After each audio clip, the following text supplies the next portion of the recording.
G'day, doggies fans, all things Bulldogs. Welcome to episode 9, Winners or Grinners. We've won round 1 for the first time maybe since Trent Barrett's men beat the Cowboys in a game, 6-4 or something. Welcome to the few people who've jumped on straight away. It's Team Tuesday. We've got Desi and the Titans coming up. Josh Curran is back. Going to talk about the keys to victory. I think we're going to get a visit from the dog father tonight. We'll see what he's got to say about the keys to victory. There's a lot going on. Look, I'm not happy with the media. They're already starting. Buzz Rothfield, Paul Crawley, even Jimmy Smith is becoming a bit of a snake. And the reason I say that is because it's all about creating narratives to create stories, to put certain players under pressure. It all comes with the territory, and you sometimes don't know who you're going to get. But when there's so much rhetoric around young halves need time, there's not that many halves out there, and he's already started on basically like just dismissing Toby Sexton, and then the usual crowd sort of just attacking the Bulldogs because we're the Bulldogs. So I'll have something to say about that and the stuff to look out for. G'day, Timmy. Thank you so much, my friend, for joining and saying hello and coming on here. I'm really excited to talk about what's happening with the Titans this game. It's their round 1 match. We'll look at the teams that have been named. I'll also show you the sides named for New South Wales Cup, give you a bit of a review of their performance if you didn't see it, and also to share your views if you did watch it.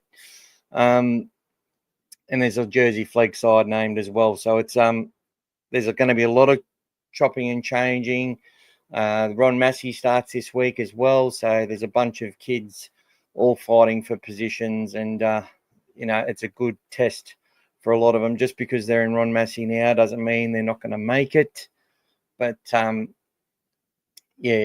Hopoi got demoted back to Ron Massey at the start of last year, and now he's played quite a handful of NRL matches. So it shows you what can happen.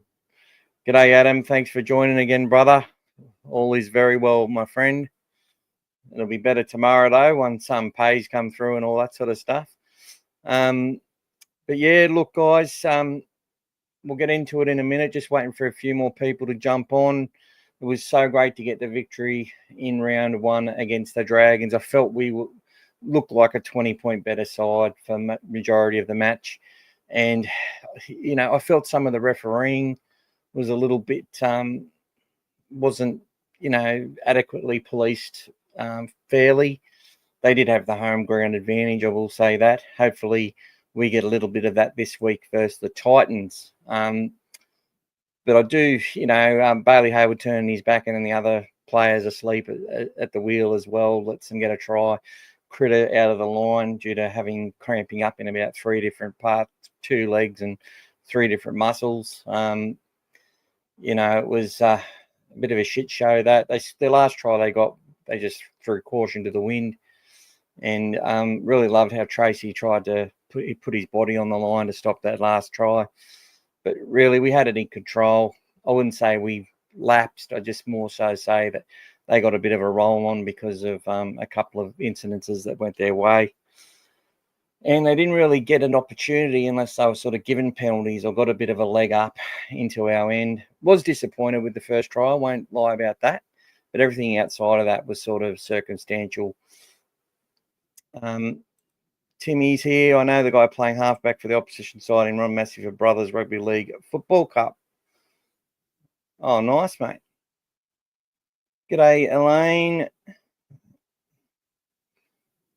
Good evening, everyone. Hope everyone is safe and well. G'day, JD. Welcome back, mate. Good to see you here again. And I hope I'm safe now. The power's back on. Touch wood, it stays there. But, that was the least of our worries. We had a few other little losses and had to throw out food and that sort of stuff. But look, it's some people had water ravaged through their whole house, if you know what I mean. And I think governments have done a pretty good job, the best they can. But more needs to be done in preparation on the bigger picture. But anyway, I feel sorry for those out at Grantham again with big floods. Lismore, record size floods over and over and over and over again. It just doesn't stop. Adam says Bulldogs to win 28-12. Yeah, I'm thinking that could be the case, something like that. 34-16 was what I was going to tip. So we're not too far off. But we'll look at the side. So the change that's come in is that it's named as they ran on the.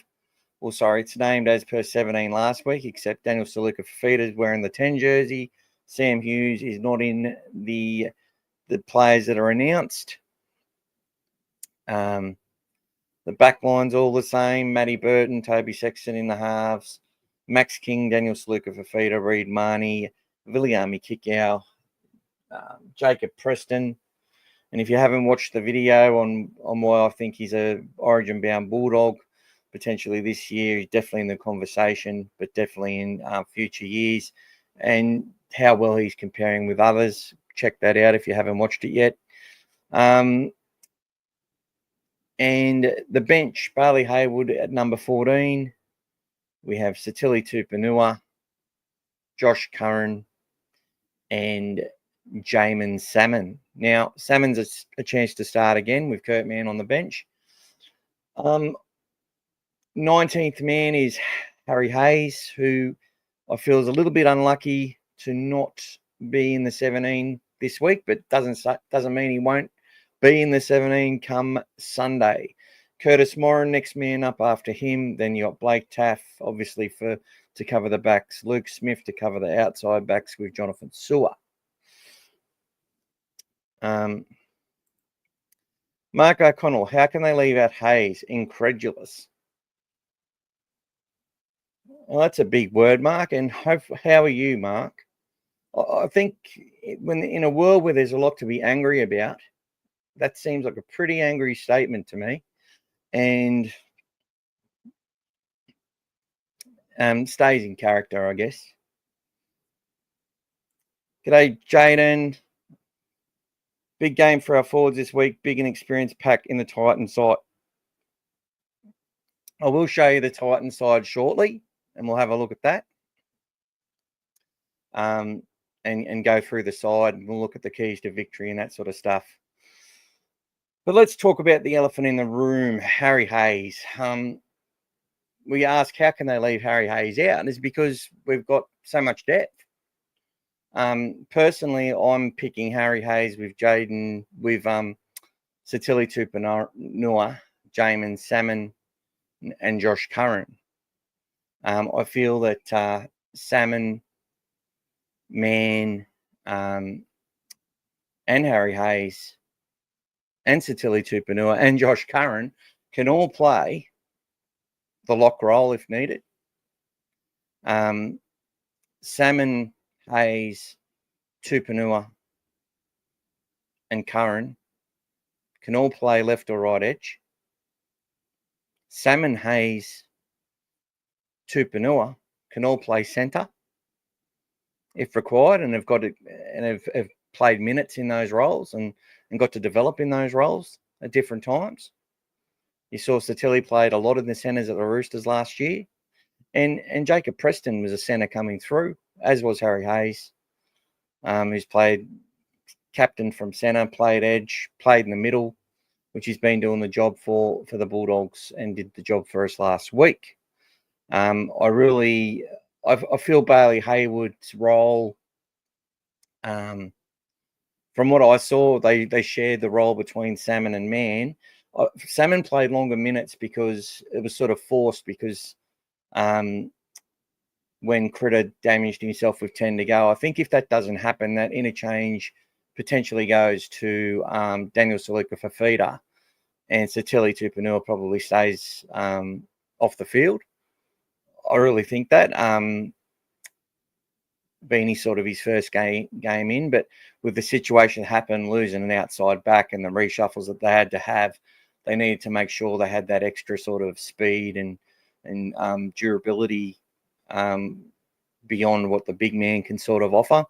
And that's why you had the shuffle and that sort of stuff. So Jamin Salmon, I felt, was enormous in the first 20. So people keep talking about we looked a lot better when the three bench players come on the field. And this is something I've talked about a lot, a hell of a lot, is that you want to have that energy and have it increase when it comes on.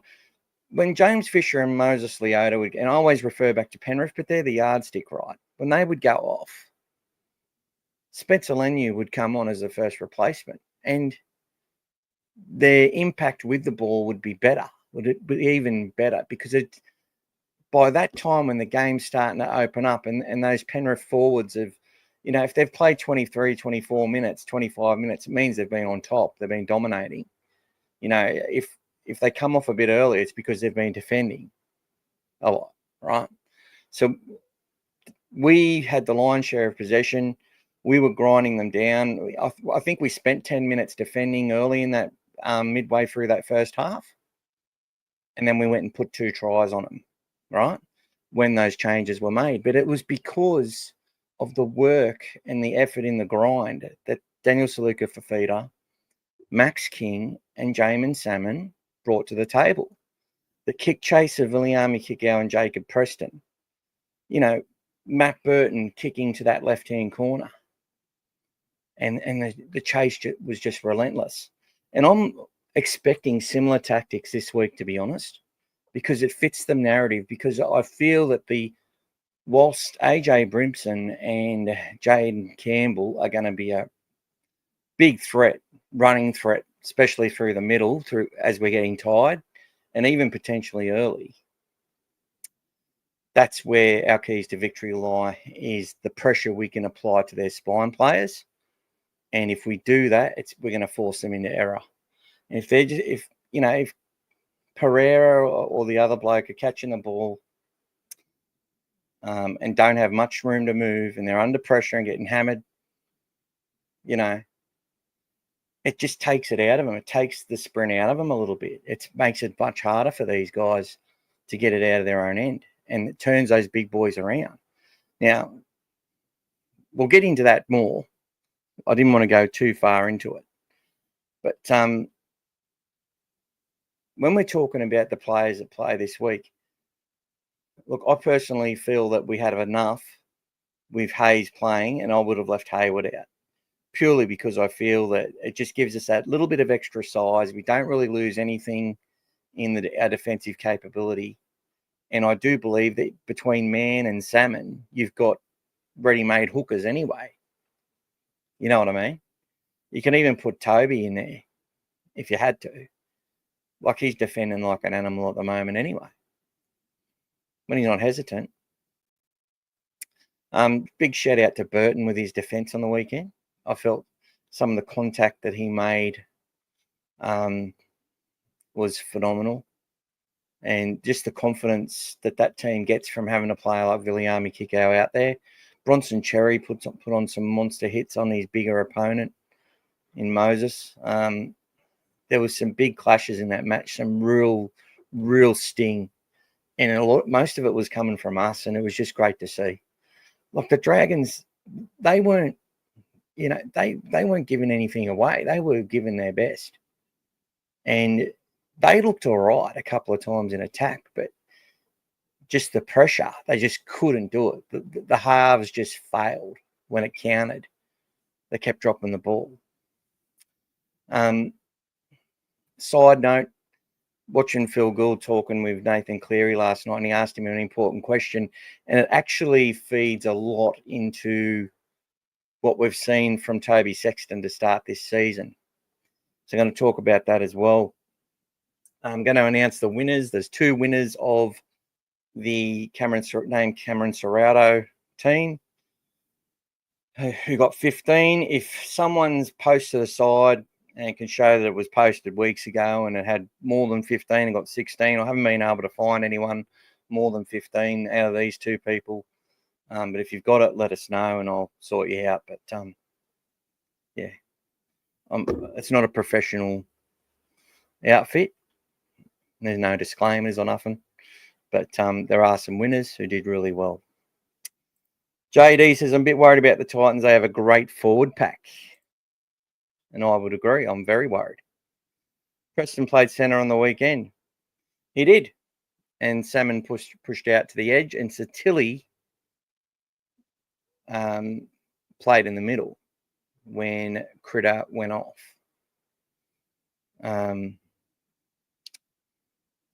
Timmy says, Dogs to win by 13 plus. That was the first game in a very long time that we improved when the bench was implemented by Ciraldos. I'm as chuffed as anyone. I think look, I'm not trying to disagree with you, Mark. There's been times where I felt the bench, where the bench has struggled, but not in a long, long time.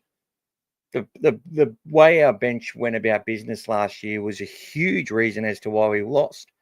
I think you've got a short memory, mate. I'm sure you do. Josh Curran improved our side every time he went on the field. Kurt Mann started the year coming off the bench and improved our side every time he come onto the field. Curtis Morin would come on, and the stats don't lie. Tackle his ass off, make yardage, and bust his ass. And where do you think Bailey Hayward played the whole year? So I think Ciraldo got our bench right, and he was trying to develop that even in the season before. You saw the creation of the hybrid player. Player can play outside backs, but play in the middle if need be, can play on an edge, which was Ockenball. Right? Obviously not what everyone wanted, but he had someone who was trying hard at training, being a good citizen around the club, and he had a couple of good games, and he had his moment. He won a game for the Bulldogs against the Titans, the team we're playing, which was good for Jaden to have that. But now he's playing second division in England with Franklin. They're playing together for Bradford or something, and being re-signed, I think, after being traded there from Hull. So I think it's been in the making for a while. And on the weekend, we got to see how effective it is when our team's able to hold. They maintain possession pretty well in that first half. And when they're able to maintain possession, get in the grind, restrict the opposition from making meters, get into the positions on the field they want to get, make the opposition have to, basically the winger getting smashed every time he got the ball. That's why when the bench comes on, they're running downhill. And you saw in Max King's second stint, he was just running downhill. Even when in periods when they were coming back, when we had the ball, Max King was running downhill. He looked phenomenal. Jacob Preston every time he had the ball. Satilli's line speed through the middle, getting behind the line. Now, Josh Curran's a player who can do that, but he's sort of been running to the line and then getting to positions on the field more so than getting behind the line and being that ball player and then being on hand for kicks and all that sort of stuff. Like, he's sort of changed a little bit how he goes about it, but I think that was out of necessity due to the amount of work that he has to do. But Satilli was doing exactly the stuff that I see Josh Curran doing his whole career, that ability to get behind the advantage line and behind the play the ball and cause havoc through the middle, and then, use his offloading and passing and all that sort of stuff. So, yeah, I was very impressed last week. And I think it sets us up. It gives me a lot of confidence for this week as well. G'day, Paulie. Welcome, mate. I'd be more worried about the Titans if it was round 8 or something, but they haven't played in 3 weeks and it's at Belmore, so I expect them to be rusty and I expect us to be better than last week. G'day, D. How you going, buddy? Other than Burton's kicking game, how did you think he went on the weekend and what areas of the game are you looking for him to improve? Can't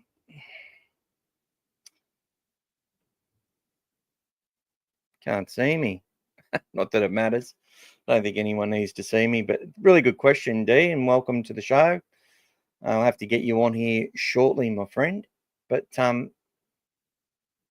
felt Matt Burton had the start I wanted him to have. And I'm actually going to tie this into the question that Phil Gould asked Nathan Cleary. He said, talking about that halves are undervalued and all that sort of stuff, and they were sort of bouncing off the Dylan Brown discussion. And he said that Jerome Luai and Nathan Cleary ran for more meters in the grand final than anyone else in the back line. I think Cleary had 200 meters against the Storm, which is ridiculous for a half or something like that. And he basically said, is the running game so much more important these days, which means being able to run, having a bit of size or speed, ability to break the line, ability to make things happen, play off the cuff. And what we saw from Burton took every kick. In the trial, he hardly kicked at all, and Toby did all the kicks. So I don't think Ciraldo outcoached. It has to be said, Ciraldo, the strategy of our game against the Dragons in that game, he was completely out of his depth, Flanagan. Not to say he won't bounce back and learn from it and be able to find a pathway to victory next time. Sound like I'm calling the election. But what he did is by continually, Burton's just doing those lazy kicks. And I heard all these podcasters talking about they were going to work Burton's kicking game out and he'll be under more pressure this year. Like he's been the focal point of our attack since 2022. And he's barely had a kick charge down or anything like that. It's not a problem, Burton kicking. And and he had some pressure on him a couple of times in that match, but it's the way we set the play up for him to kick. And we've got better at it. And he was doing kicks that were about 30, 35 meters, very accurate into that corner. He did run the ball as well, right? Ran first, but he was the one we scored tries from his passing game, taking it to the line. With pinpoint accurate passing, it all looks very casual. It didn't look too difficult for those edge tries that we put on. I felt he did his role brilliantly, but his defense was spot on. And that's what I'm looking for from Matt, because that's where he struggles early. The last few years, whether it's been through World Cup hangovers or no pre-seasons due to injuries and that, or delayed pre-seasons, that sort of stuff, it's taken him a while to get into it. And it's probably why he's not kicking the lever off the footy, but he didn't need to. It was perfectly orchestrated. On the other hand, I'm sure the Dragons were expecting Toby to get some balls and to put some kicks through. And I feel sorry for him because, again, I think he did the exact right thing that the moment he lost the footy when he got belted. It was a similar play to what happened against the Broncos when he got belted by Corey Jensen under the footy and hurt him as well, sort of quietened him for the rest of the trial. Toby, when he chose to run, I felt it was the right play because you could see they were sort of got on their heels a bit, expecting the little grubber. But they're also sort of sliding and waiting for the draw and pass. And he ran. But, it's just, you've got these players it's like lotto sometimes. They've got to make a choice. And they made the right choice on Toby that time, smashed him under the ball. He was so pissed off that he lost possession and it hurt him as well. But I think that's all designed around, they want these halves just getting in the grind of running the ball as much as they can, thinking run, run, run, run, run. His try assist for Satili Tupanua was just beautiful hands. We saw it just hold the pass up, put him through the gap. We saw Nico Hines do that for the Sharks against the Panthers. just really good, soft hands, good half play. Kurt Mann, I felt that was a little bit more, a higher risk play. But beautiful ball, as it turned out, with Satilli running the perfect line to score that try. It comes a lot down to the person running, and Satilli runs really good lines, as we got to see, and we've talked about in previews and stuff. So he's but coming back to Burton, I don't think, we play a game with 3 or 4 halves on the field. I said this plenty of times last year. I had a couple of fools, carry on and have a big saying that I was a wanker or whatever, because when I was talking about, that Bailey Hayward plays as an extra half, Reed Marnie plays as an extra half a lot of the time, Salmon plays as an extra half, Kurt Mann, that whole role. And what we saw in the trial is probably something I think we're going to see a lot of as well. In our trial matches, especially against Wests, saw a lot of movement with the forwards, with 2 passes with the forwards. You can see Jack Todd and the other middle, they'd pass to each other, like the old James Graham and Cassiano days. Like they've got some stuff up their sleeve, right, that they're going to use. It's just when they decide to use it and how. But I think at the moment it's all about defensive prowess, and they did that brilliantly. And I thought Burton was probably one of the best defensive games early in the season I've seen him have, if not the best. Same with kick out, 27 tackles. I don't think he missed any, which is rare for kicks because he misses about 15% of his tackles on average. But it's rarely to the detriment of the side. It's normally putting people under pressure. But if he goes one out off a kick and we don't have the line right, it can be dangerous. But you know what I'm talking about. So yeah, getting to Burton, what I expect to see from Burton this week is I think we will see Toby kick a little bit, but I think we'll see both players run the ball a lot, and I think similar tactics. And the reason it'll be similar tactics is I just think it comes down to their halves. The dog father's going to say hello, though, I'm pretty sure, tonight, and he will talk a little bit about the keys to victory. Sam Tanuri, Reed made too many mistakes, could have cost us the game at the end. He needs to be more careful with his passing game. Sam, he had 2 mistakes, and those mistakes have happened. They probably happened about 5 times last year and a few times the year before. So it's not good for it to happen twice in a game. It's casual out of dummy half, and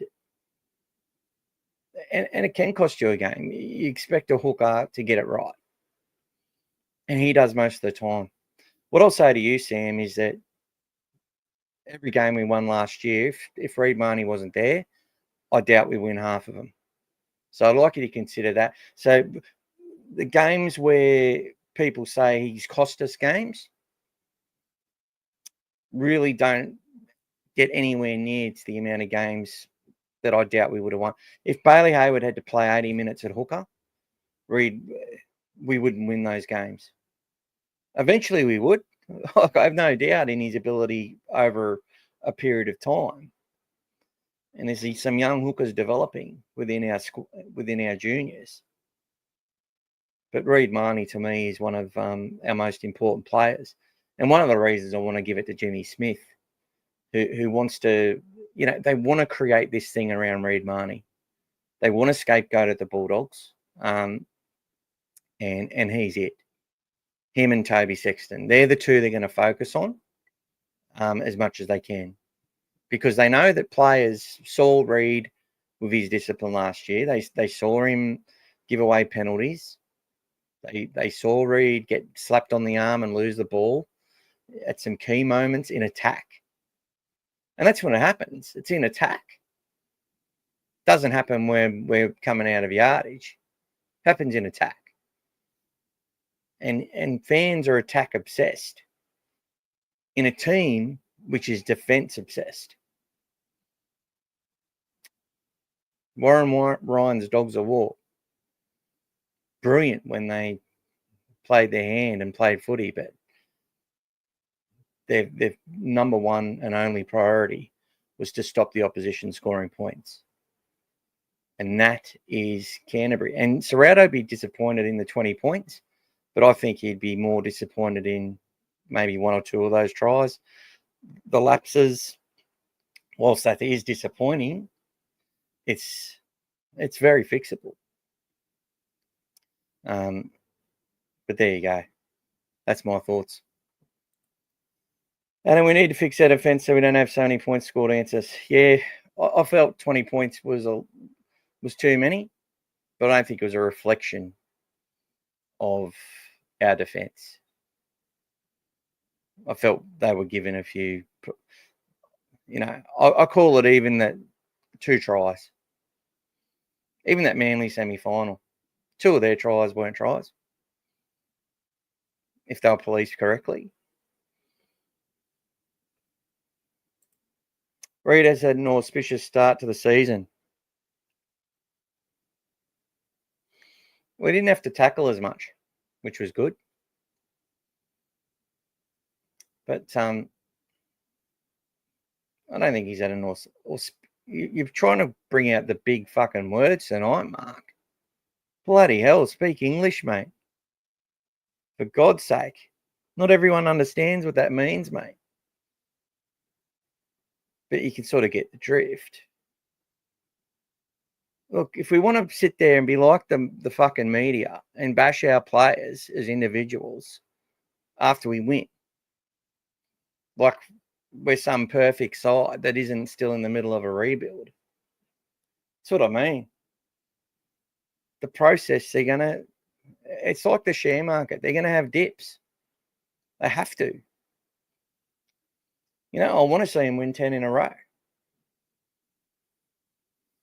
For me, the fundamentals of that side, the defensive prowess of that team, and the fitness edge that they had on the Dragons, who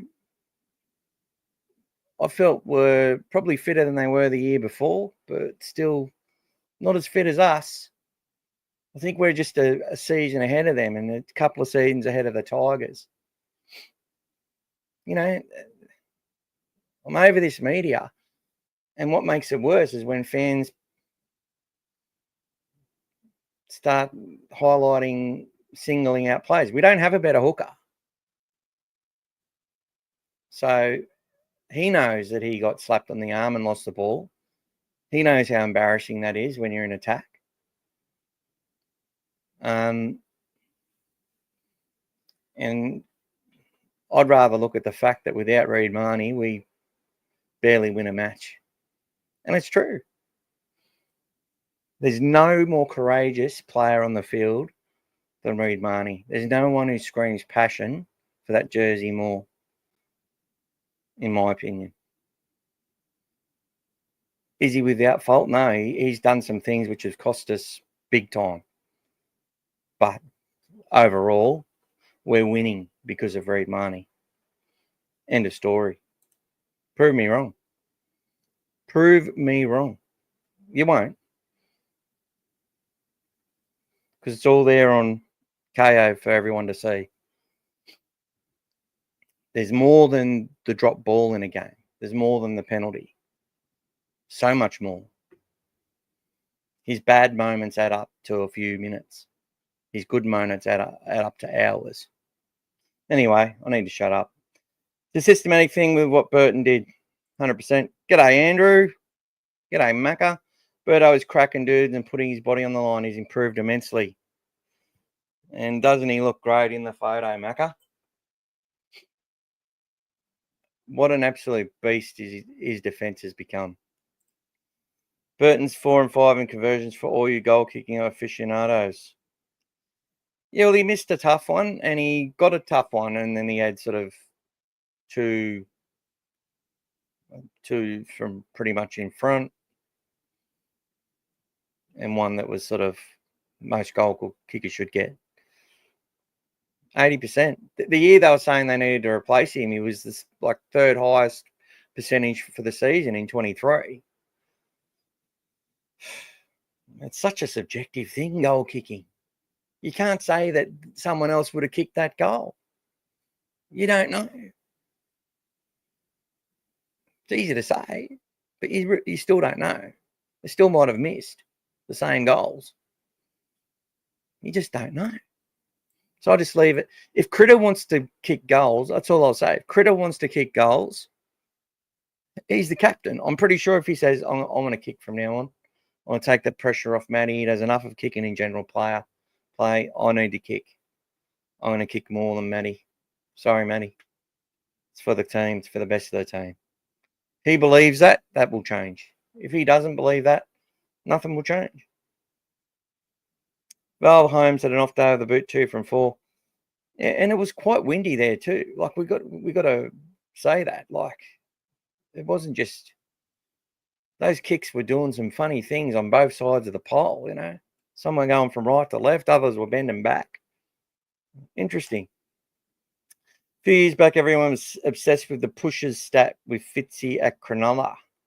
Middles running in pairs, another string to the bow for this side. Constantly running in tandem. I'll tell you what, Macca, that was really good you pointed that out. And a shout out I wanted to give to both wingers on the day who came into the middle of the field on like third and fourth plays to run supports. I saw Wilson do it twice and I saw Montoya do it once. Really good, supporting front rowers. And it helped with the yardage game. Like it just helped so much. And when you do that, that's what enables you throughout the match to get players one-on-one with the right targets. And teams have been able to do that to us so much throughout this rebuild and before. Just watching little man get targeted by big man. And we did that effectively with the way we did things on the weekend. And great hole running.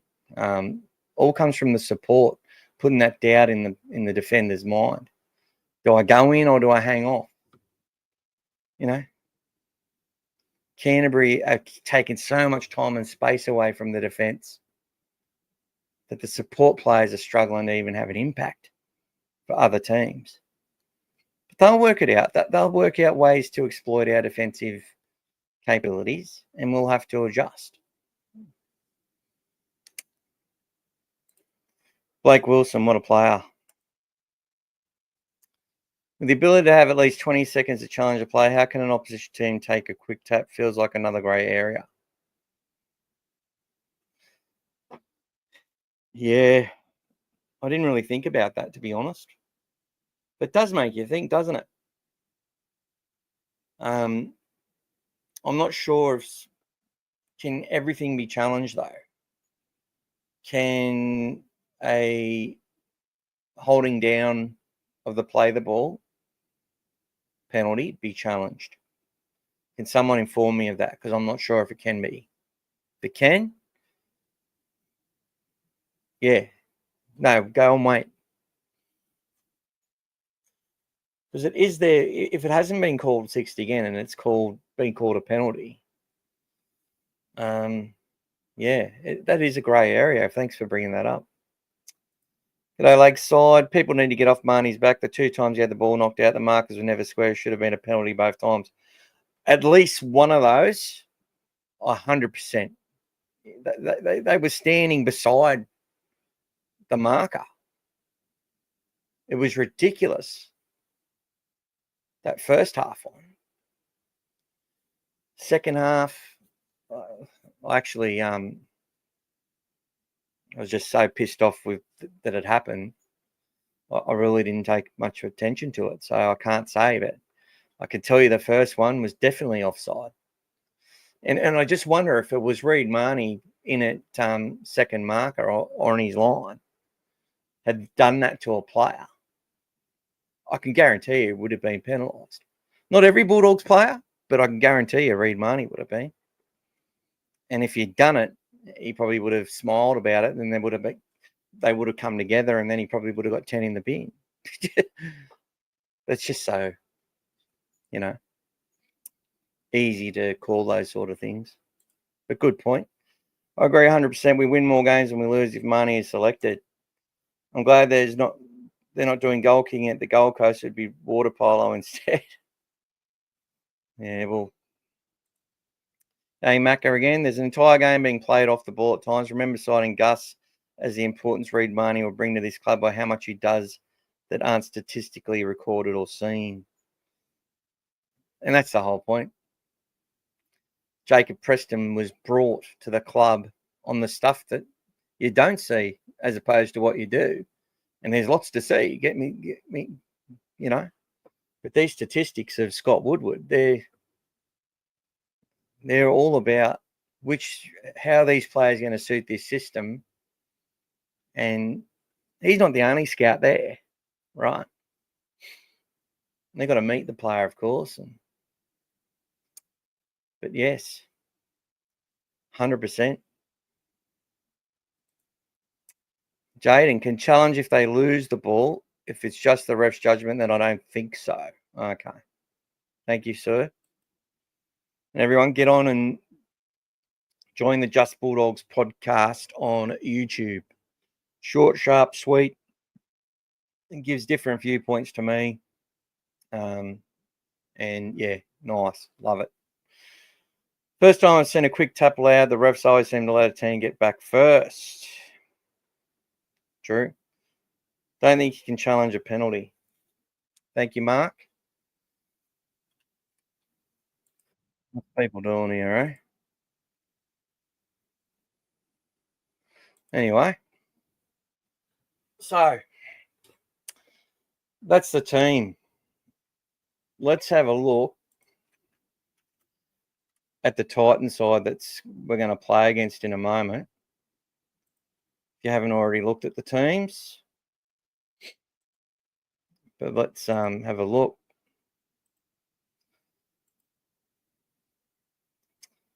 Here we go.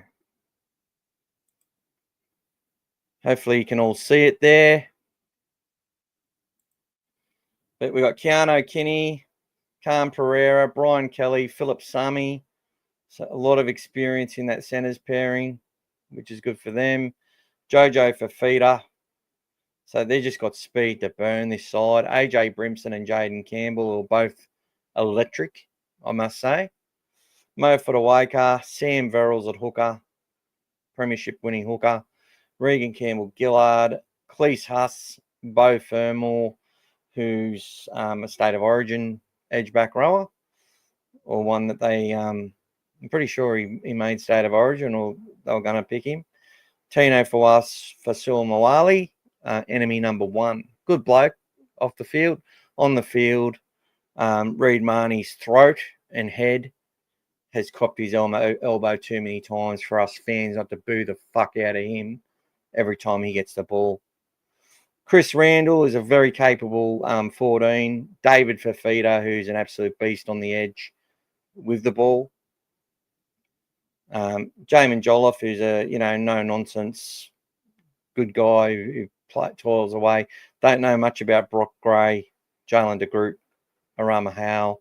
They've got young Isaac Fasil Mawali, Tom Weaver, who got his face caved in, I think, by the Fox. Fox's boot, and Tony Francis. So, look, I think there's a chance that we could see Harry Hayes elevated to this squad and Bailey Haywood or Jamin Salmon dropping out, but I doubt it will be Salmon. And, I wouldn't even be... People won't agree, but they could also play Harry Hayes and drop Daniel Saluka Fafita and start with Curran at prop like they've done before. It's not beyond them to keep the same bench as last week and start Curran for Saluka Fafita. I don't believe they will, but that's something Ciraldo could do at any time. He's done stuff like that in the past. We're going up against an A-quality forward pack and an absolute blistering, oozing with talent backline. And look, there is worries for us in how things are played. So, look, I'm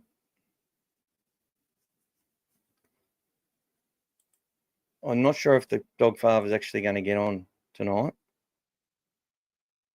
but I do have his keys to victory. On to next week. Will Harry Hayes be elevated to the 17? Well, that's what I was saying, Pete. There is a chance. If he comes in, they could drop.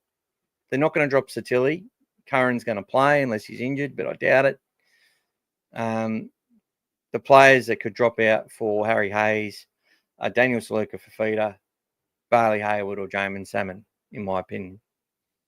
They're the only ones that can drop out unless there is a secret little injury that I haven't heard anything about. Mark, Harry Hayes' performance in the 3 trial matches I felt has been very, very good. And I think you actually question his performance in the trial matches because he found himself on a left edge when they scored a try after the middle fell apart. After back-to-back, sets and last tackle 6 agains, which brought the West Tigers into the lead. I don't forget, Harry is as deserved as anyone in that 17 to play on the weekend. But if he isn't picked, it's because they believe the people in the other roles are better suited to the game plan that they want to implement to win the game of rugby league. It's as simple as that. And we shouldn't question that. Why would we question that? I feel bad for Harry Hayes, but I'm also going to feel bad for Jamin Salmon or Bailey Hayward. Why should we not feel bad for Jamin Salmon or Bailey Hayward? They wear our colours with pride. They put on, Bailey ran the ball twice. He gave away a penalty, turned his back, gave away a try. Now, if that's the reason to get him out of the team, maybe. But his defensive speed and line speed was good on the weekend. I was a bit worried in the trials, but that is what those worries were dissipated. And I felt his passing game was also good when he did that role of the small lock. Marnie stayed as a hooker. Who do you leave out? Someone's got to miss out. Should it be Satilli Tupanua or Josh Curran? What about Preston? What about Max King? Obviously, people want to make this about Salmon or Hayward. I get it. But that game was set up from Salmon, Fafita, and King through the tough stuff that they did. They were animals that first 25 minutes. They were just absolutely into that Dragon side. Wherever they went, they just got them. And not just the middle eye, but the whole team. There was just numbers across the park. They worked so hard to set that game up. And it just gets dismissed. Like, they don't give a shit. They're happy for the bench to come on and take all the accolades, but they set it up for the bench to do that. And the bench did what it was supposed to do. They took advantage of it and showed how classy they were. This is what we've got to bloody look at. Start learning the game of fucking rugby league. I'm not saying I know more than anyone else. I feel that I'm learning from what I'm being taught. And some people aren't. They're like, oh, he's not starting. That's disgusting. Like even you, Mark. Much love from me to you, man. 100% love. Only 1% frustration. I know it doesn't add up to 100%, but it's all good. Yeah. I told you, Salmon started to do the dirty work, to set it up for the line speed and the left and right footwork of Kurt Mann to come on when the game has opened up a bit. And it's exactly how it played out. And then Ciraldo has his press conference and echoes those words. No, I didn't know the game plan, but it's pretty easy to learn what the game plan was from that point. And if they're in a period of sufferance, Jamin Salmon can sit there and defend for 35 minutes non-stop, 40 minutes if he has to. He's there for a reason, and we should trust that. We should back that and applaud that and get behind that. Anyway, I digress. Question, how do you think Montoya played, bro? I thought Montoya had a really good game. That one drop ball, got a bit excited, but his defence was really good on the weekend. He held his nerve. He, put pressure on, and he competed for all those balls, forced knock-ons. Him and Blake Wilson, they kicked to Blake a little bit more, to be honest. And, they both produced good efforts. I feel that Blake and Critter and Preston and Toby, their defence is a bit of the weak point at the moment. It's conceding when it shouldn't. There's a bit of hesitation there between the lot of them. And, I think they're backing themselves to be able to cover, but they haven't been able to effectively on a few times in the trials. And also we saw against the Dragons to start that match, which we've got to watch. Could you see Montoya is loving being a Bulldog again? I think he's a good player. I like him. Yeah, buddy. Look, I don't think he's our long-term option. I really don't. But I know he's going to give it 100% every day he's out there, and he'll have some days which fans will let him know that, there should be someone else in his spot. It's just the way it is.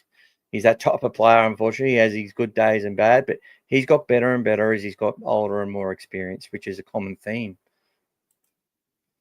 Hope to see Moran get in the side, plays well above his weight. Yeah, I was a bit surprised he wasn't in the side last week, to be honest. And I noticed he's been playing wider. He played on the edge for New South Wales Cup, and I think he'll play there again this week. He may even find himself as one of the reserves, like the 18th man. Blake Taft will definitely play New South Wales Cup this week, unless there's an injury to Connor or one of the halves. We might see Blake Taft get a call up into a half role, or Connor can play that as well. But he'll go back to fullback. Tay Cochran, I think you'll find, is going back to Jersey Flegg this week with Geordie Mazzoni as well,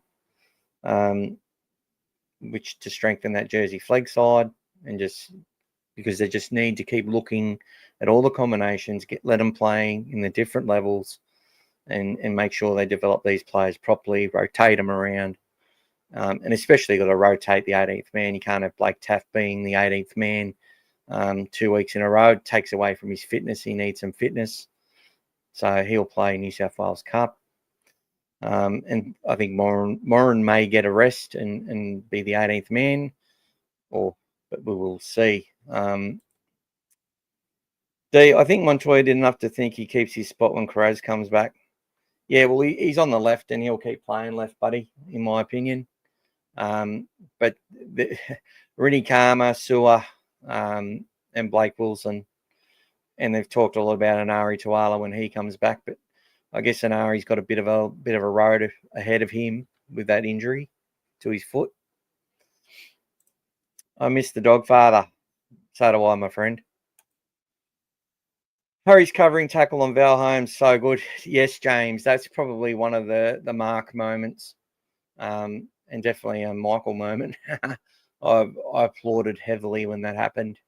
Watching on my phone in the pouring rain in the closest suburb I could get to with internet and a data tower that was working in the Brisbane area, about 25 minutes from my home.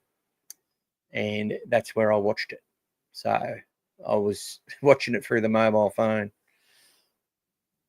at a service station, not right near the pumps, over near the water and that sort of stuff. Adam agrees with you, Dave. Titans will be getting their ass handed to them. Let's hope so, Mark. Yeah, Mick, man's eye was completely shut on Monday. Also a question mark. We'll see. Yeah. Gus said it was completely open now on 6 tackles or whatever it was. Marco, how to pick the side the team trusts the most? We've complained for years about a roster turnover and all people want is changes when we are finally settled. I know, mate. It's bloody ridiculous. And they always have it in for someone in the team. You know? I just can't wait to get to a point where it's like, oh, it's a shame Michael Hagan's not getting a run. He's such a good footballer. Going back to the 80s, you know. And then they get what they want because Stevie Mortimer breaks his arm, and you got Altrin playing fullback all season when he was supposed to be Mortimer's, you know, doppelganger. But anyway. Timmy says Kurt Mann might be a late change. I guess it'll depend on his eye. He'll be playing. Kurt Mann will be playing. He will play. 100% playing. Kurt Mann will play. Will he start? I think he's very effective off the bench. G'day, Michael. Evening Doggies fans. By the way, we're the only team in the comp who haven't updated their player profiles. I know. But Mike's got the stats back. Mark thought that was funny. What stats you have for us, Mike? Do you think we can keep the Titans scoreless again? Front office needs a contract upgrade. Well, Caitlin Granville is on maternity leave, and Darcy has stepped down from Fox Sports, or is only on a casual basis to be the part-time communications manager of the Bulldogs, Darcy McDonald. But I don't know. So maybe we need to contact Darcy.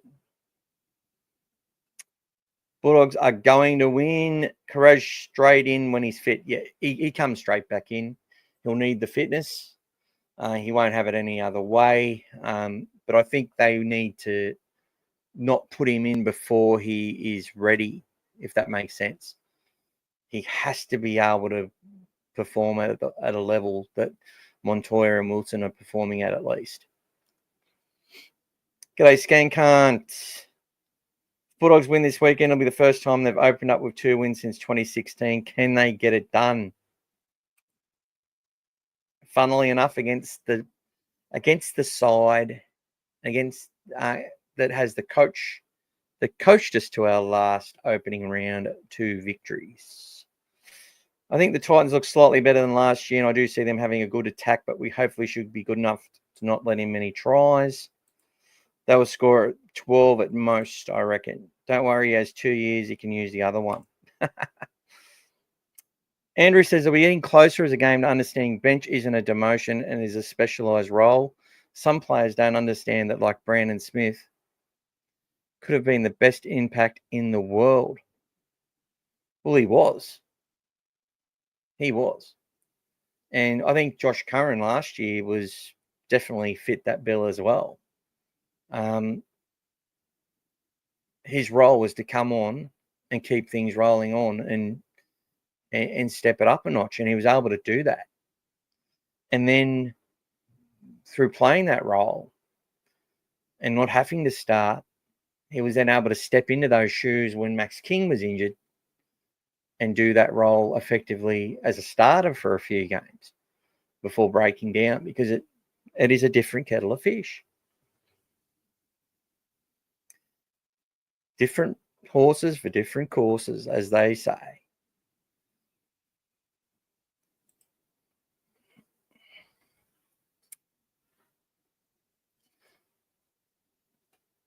All right.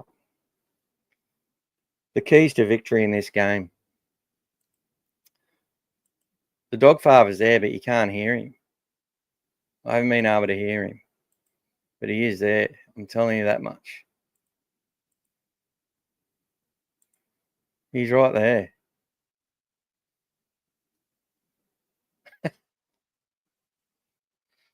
He's coming through, but you can't hear him. But that's a picture of the dog father for those that miss him, because he's not there today. But he has given his keys for victory, and I'm going to give them to you now. The most important points in this match is the halves.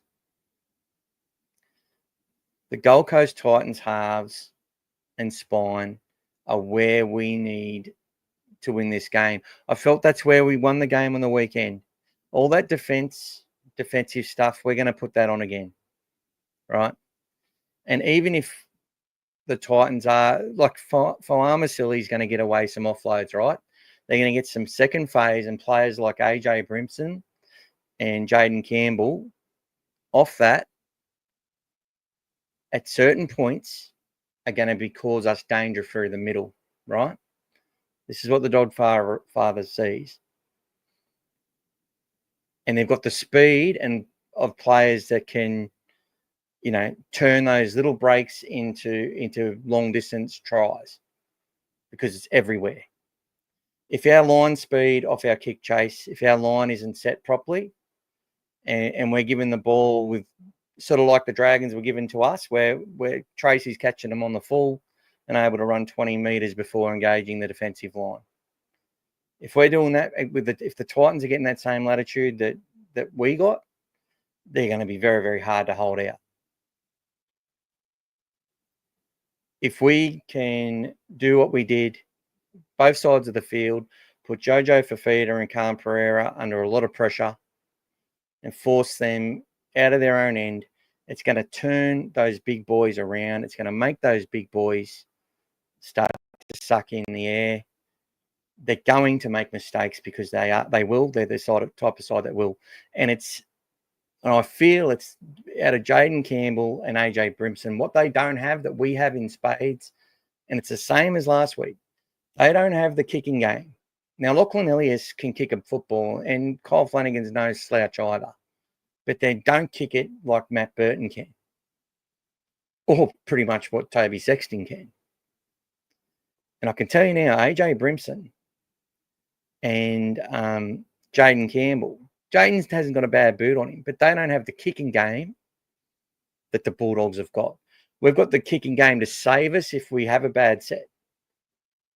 So if they're making yardage because of the way the game's playing, they get a roll on through the middle and we're under sufferance, and they're able to put us where they want us in the corner and do what we did to the Dragons. If they're able to do that to us, the difference is Matt Burton can put balls so far high and so deep, and hopefully with a bit of Belmore wind, hard to catch.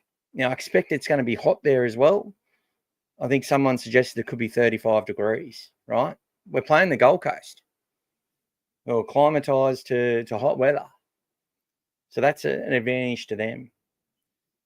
So the keys to that is that our kicking game can save us. Their kicking game has to come off the back of them making big yardage, playing through the middle of momentum, quick play the balls, and then letting the ball sing to the speed and talent they've got out wide. That is how they get it done against us. For us, it's simple. We have to make sure we contain their offloads. We have to make sure we get numbers into the tackle. That line speed has to be as good as it was against the Dragons, because if it is, it's going to take us a long way. And we also have to make sure we don't overplay our hand with it. If we do that and keep them coming off their own end, we're going to put their halves under a lot of pressure. Their kicking game isn't going to do anything for them. So what I'll expect from the Titans is when they're under a bit of pressure, they're going to spread the ball a bit. They're going to try and play some footy to get out. And Des has always been a fan of that. Quick spreads. He did that a lot at the Canterbury. Josh Morris would get the ball out of his own end, and they'd be making those runs down the left-hand side of the field, get us up to halfway. If it's late in the count, play that left edge and get the centre kicking the ball downfield. They will do all of that. Brian Kelly and the like, and Sammy, they'll put a kick running onto the footy off the last play if they have to make yardage. If we've got our game on, they're going to have ways that they know what we're going to throw at them, right? So that's what we have to do.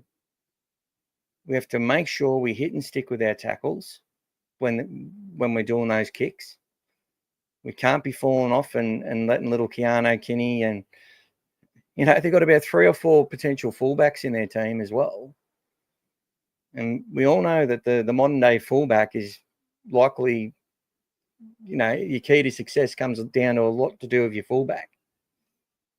So they're the things the Dogfather pointed out to me. He very, very adamant that our halves have the advantage in the kicking game, which can save us, but also set us up for victory the way that it did on the weekend. And I do think we will see some more variation where Burton won't do all the kicks and Toby will bring that short kicking game into play. But I hope the Titans suffer a massive ambush. They'll be talking about a Desi ambush at Belmore. They'll be talking about it. It's no secret. They're going to look for that power game. They're going to look to try and get that rolling through the middle with their little guys.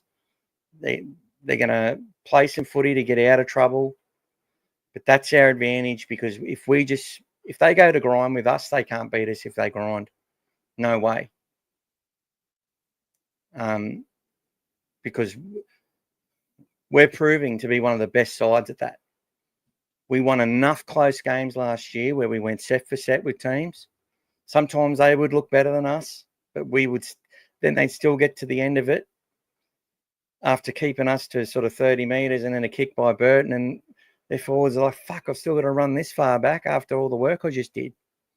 Takes it out of them. We've got a weapon there. Value Matt Burton. He is such an important key to our chances of winning. Luckily, though, Toby Sexton can kick a footy, short and long. And hopefully we get to see a little bit of that diversity in this game because I think it will be important. But as the Dogs showed, keep it simple, stupid. All right? If you kick into that left-hand corner and then you're getting the same result and now the opposition team starting to crack and throw some passes and drop some balls at the line and, you know, up in their face, and then they're conceding points, why would you change your tactics? It's very Penrith. Tit for tat until you win that 40 backs. You start winning that advantage line. You're playing that middle third and they're taking, you know, making less and less meters and coming from further back in their own area to get things done. And then eventually they crack under pressure. And that's what we're going to do to the Titans. They're going to crack under the pressure. That'll be the ideal. Anyway, that's the thoughts. Pete says, good point, Macca. Let's turn off the Dogfather. The Dogfather is all around us, watching us. He certainly is, mate. Pete thought that was funny. Skanker, if Burton keeps putting those bonds sweat in the corner and we defend well with good discipline, Dogs will suffocate them and fitness will win us the game. Dogs 1-12. Very, very valid point. The Titans have a lot of strike, but no one to organise it. Our disciplined defence should nullify them. G'day, Daniel. Welcome, buddy. Andrew Macca, in theory, we hope JC and Brimson are in for a long day defending in the front line. We've seen how long defensive confidence takes in someone like Burton, let alone 2 previous fullbacks. And we've also got Preston Mania and Kickow will be huge for us in that department. That's 100% right, Macca. The pressure we put on their guys. But look, they got some big boys. I remember last year in that game, Cleese Huss running it at Drew Hutchison. Now, Toby wouldn't have made that tackle. He wouldn't have made that tackle. Drew smashed him one-on-one. It took so much out of the Titans, that did. It's like they had nothing. No one talks about Cleese Huss as he's Payne's brother. He's not small. He knows how to play footy. And he's a big boy running at a halfback in one-on-one to score. That sort of defensive confidence set our season up. And I can trust Toby to make that tackle now, especially in the early parts of a game, especially when the grind's happening and they get a couple of opportunities early, a couple of penalties. You know, it's funny because Jimmy, our friend from All Things Bulldogs, was talking about, and g'day Jimmy, when you watch it, listen to it. He's like, he's got this bad feeling against the Dragons that we're going to get penalised out of the game, and the Dragons are going to get a leg up. And it's funny because in those early exchanges, it was the Dragons who got, we were the first one to give the penalties away and that sort of stuff, holding down in the play of the ball, contentious decisions. But all I can say is we just outworked the Dragons and we deserve that victory. G'day, Dave. Howdy, legends. Pete says, apparently Gold Coast had to come down here to train with the weather up north. Yeah, they did. Been so wet. Their facilities being underwater. G'day, Daniel. Many people not liking Sam and Hayward on the bench. Thoughts? I've talked a lot about that already at the start, buddy. So I do recommend you go and watch from the start when you get a chance at the end. And Hayward and Salmon were on the bench last week. And Salmon started and did a really good job. And Hayward, when he come on, apart from that little slip up, turning his back, did the job that he won Rookie of the Year from doing last year. The bench, as far as I was concerned, was what we provided last year, except we had Satili Tupanua and no Josh Curran. And it sort of went accordingly, except a player like Harry Hayes had improved even further. And Kurt Mann comes on, did what he did off the bench plenty of times last year. He started games. He came off the bench in some games. Horses for courses. I personally, as I said, I would go Harry Hayes, and I would probably keep Salmon just for the experience and the toughness. There's a little bit more, and I feel we can cover Bailey's position, but that's just me. I'm going to back whoever the coach picks. I don't care what fans. If our coach listens to the fans, we'll finish last. The thing is, it'll be like 25 degrees because it's at night. Yeah. So it probably could be a bit slippery, a bit humid. So we'll see what happens. It'll still be humid, muggy, and the ball will probably get slippery as Skank hunches. By the way, bro, big fan of your Twitter. Keep it up. Yeah, the best, most patriotic fan in the game is Andrew Macca. Up the Dogs. Go Big Roo. Titans don't have an experienced kicker, so I think our back three will have plenty of chance to start our sets in good field position. Up All Things Bulldogs. That's right. Get it up, you Big Roo. I have a feeling Tino's going to come out and play with a point to prove could be very dangerous.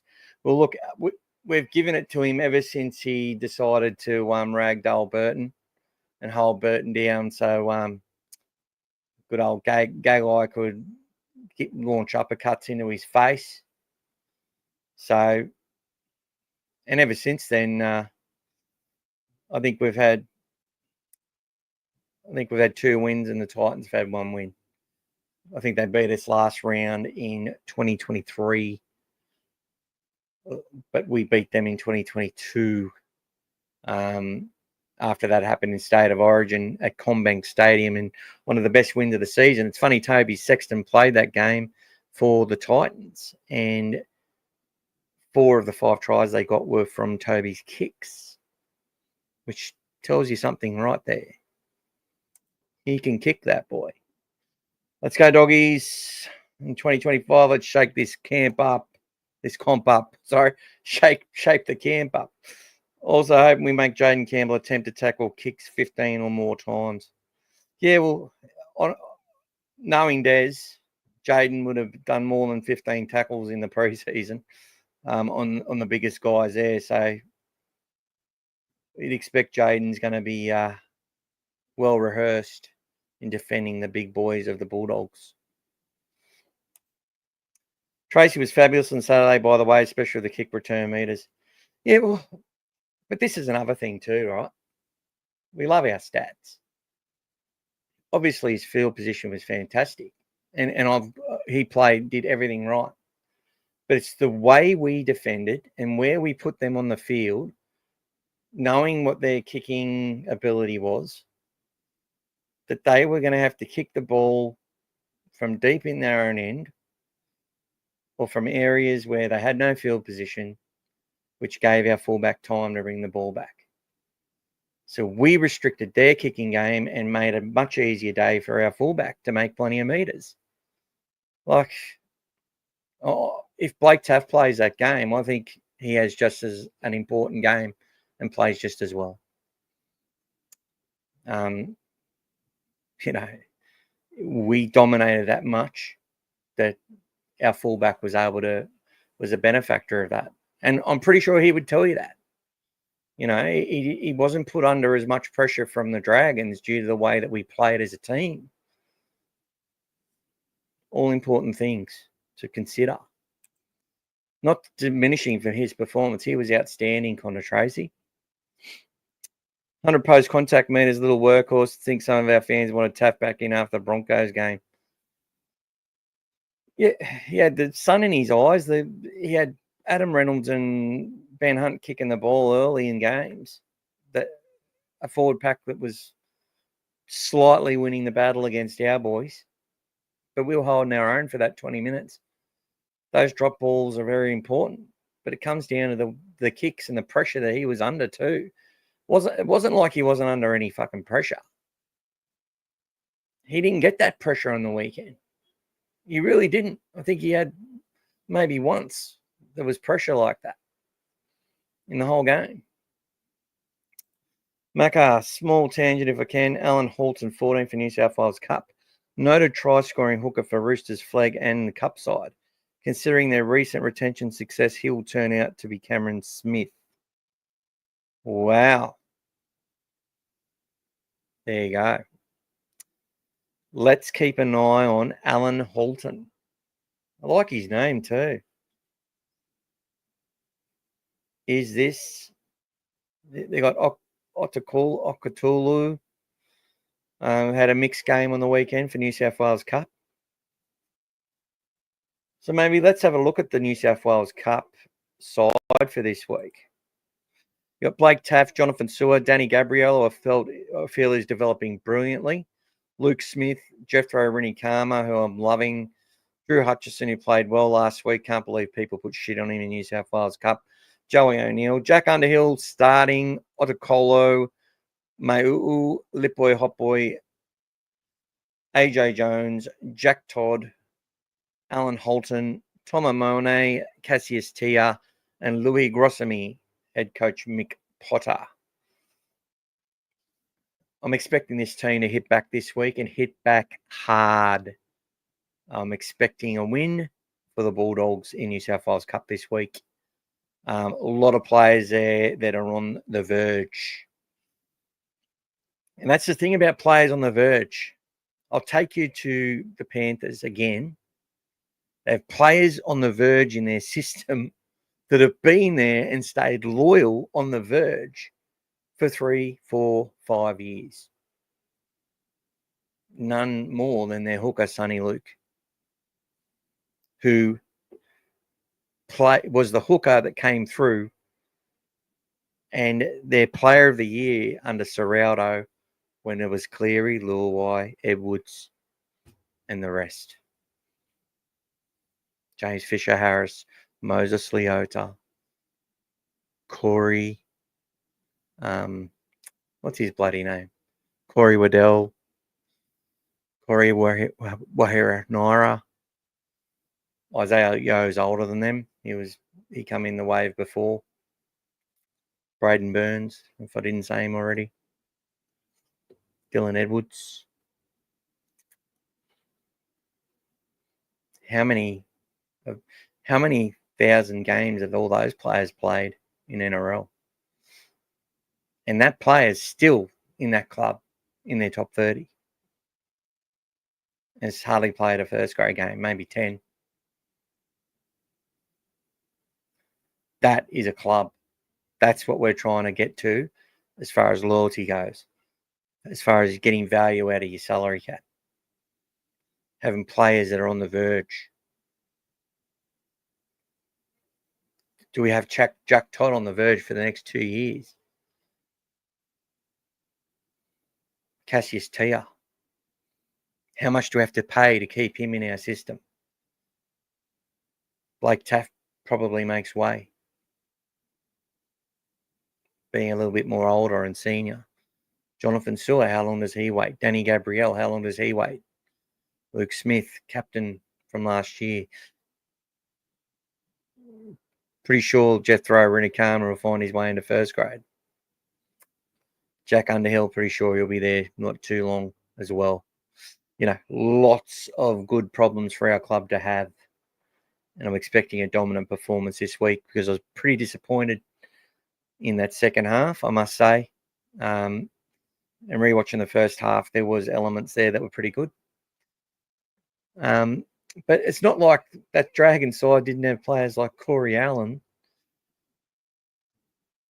Tyrell Sloan, Cody Ramsey had a great game, and young, the halfback, Jonah Glover, who is a Bulldogs junior.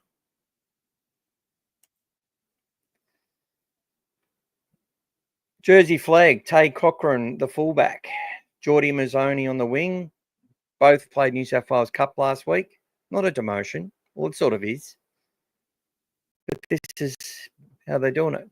Hamish Wilson. Now, Cooper Toy scored 2 tries in their win last week over the Dragons in Jersey flag. He's another one from the Roosters. He come on in that West Tigers game at the end of the game, had a bit of a mullet, sort of a weird looking shape. Tried hard. William Afawalo. Very good player, William. And I hope he does very, very well this week. He's an absolute beast. If he brings that size and similar sort of stuff to first grade one day, we could have another very good prospect on our hands. Bronson Rubin and Alex Conti in the halves. Conti's been playing SG ball. He's now playing Jersey flag because that has started. Bud Smith, the son of Jason Smith. Patrick Young, who's on our development list. Very good young player. Malachi Filippo, Logan Spinks, another one. Jed Reardon, Steve Reardon, one of his sons. Bailey Myers, and then they've only got 3 on the bench at this point. Obviously, they'll bring someone up from SG Ball or someone obviously will drop down from New South Wales Cup when, if a player like Curtis Moran goes back to New South Wales Cup or something like that. So lots to look forward to. We had the women's sides smash their opposition on the weekend, so they keep on rolling undefeated. Harold Matts copped a bit of a flogging, unfortunately, from the Central Coast Roosters, who are a very good side up in the top 2. It's been a tough season for Harold Matts this year, but whatever they do this year, they'll be a lot better next year. I can promise you that. Being a side which has a lot of the younger 16-year-olds rather than the older 17-year-olds in it does make a difference. SG Ball, I think they won on the weekend. I can't remember. I'll have to have a look at that. They might have lost as well, actually. So, yeah, they lost as well. But we won in Jersey flag, which was a good start. So, and now they actually get stacked with more talent in Jersey flag this week. Let's get back to the comments. Timmy says, I noticed that Moyle is named for Ron Massey. Yeah. And that's not a slide on him.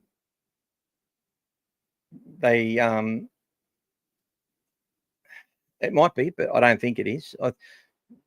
Ron Massey has some men in it. It's a tough comp. It's not for the faint-hearted at all. It is a good comp.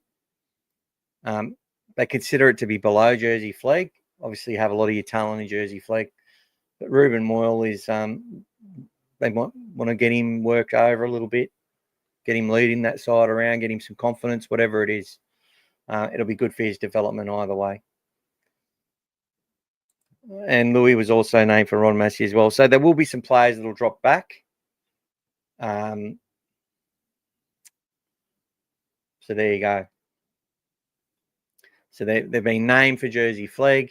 If there's an injury in the first grade squad, players we've got on our extended bench like Luke Smith and Curtis Moran, etc., Jonathan Sewer, maybe needed to go up to first grade. That means that these players stay in New South Wales Cup, and then they bring other players up to Jersey Flegg. And then it goes the other way. If we don't need anyone from our first grade squad, players from the extended bench drop back to New South Wales Cup, which forces some players out of that New South Wales Cup side to go down to Flegg or to Ron Massey Cup.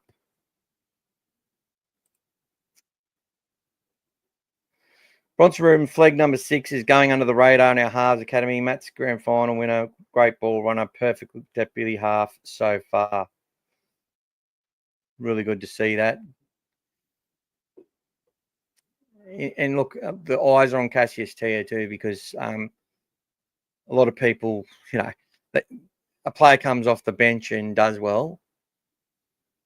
Oh, obviously they were better. They should start. No. Doesn't work. Like, it's a 17-man game played over different times. Joey O'Neill's out there running, and Drew are out there running the team, playing all the minutes when the game's harder. But I have no doubt when Cassius gets an opportunity, looking at it, going back to that Jersey Flegg grand final, he was a dominant force as the game organiser in that Jersey Flegg grand final. The 6 is very good as well, though. Cochrane did some good things last week, but was found out a few times by Ramsey. Yeah, and that's the thing. They got to develop their communication and their defence and getting our defence right. And that's what you'll find is when Blake Taffy's there, if he's there for a few weeks, for example, the Bulldogs' defensive will be a much more resilient on their own line to what they did last week. Azars, hopefully we can keep. G'day, Azars, welcome. Hopefully we can keep all these New South Wales Cup guys. We already lost Joash Papali, who is great, and another one went to Para 2. I forget his name. That'll be Gideon Katonga, who we got from West Tigers. Matt Dory went back to Para. Ofahiki Ogden went to Para.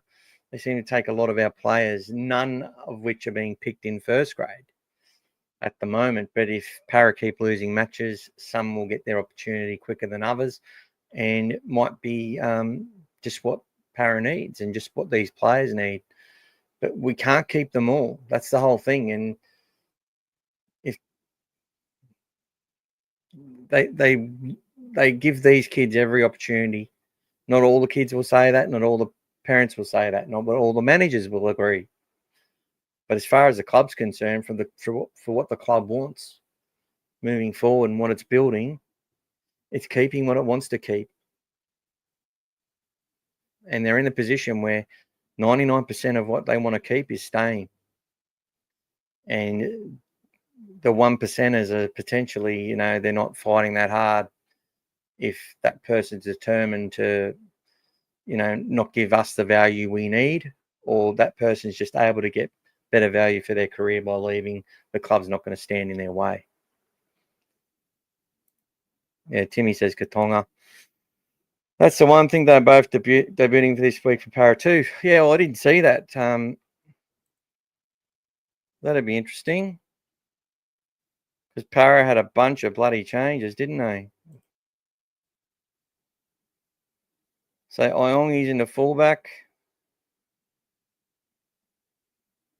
Sean Lane's back for Para, which will help them a lot. I think this is going to be a good game.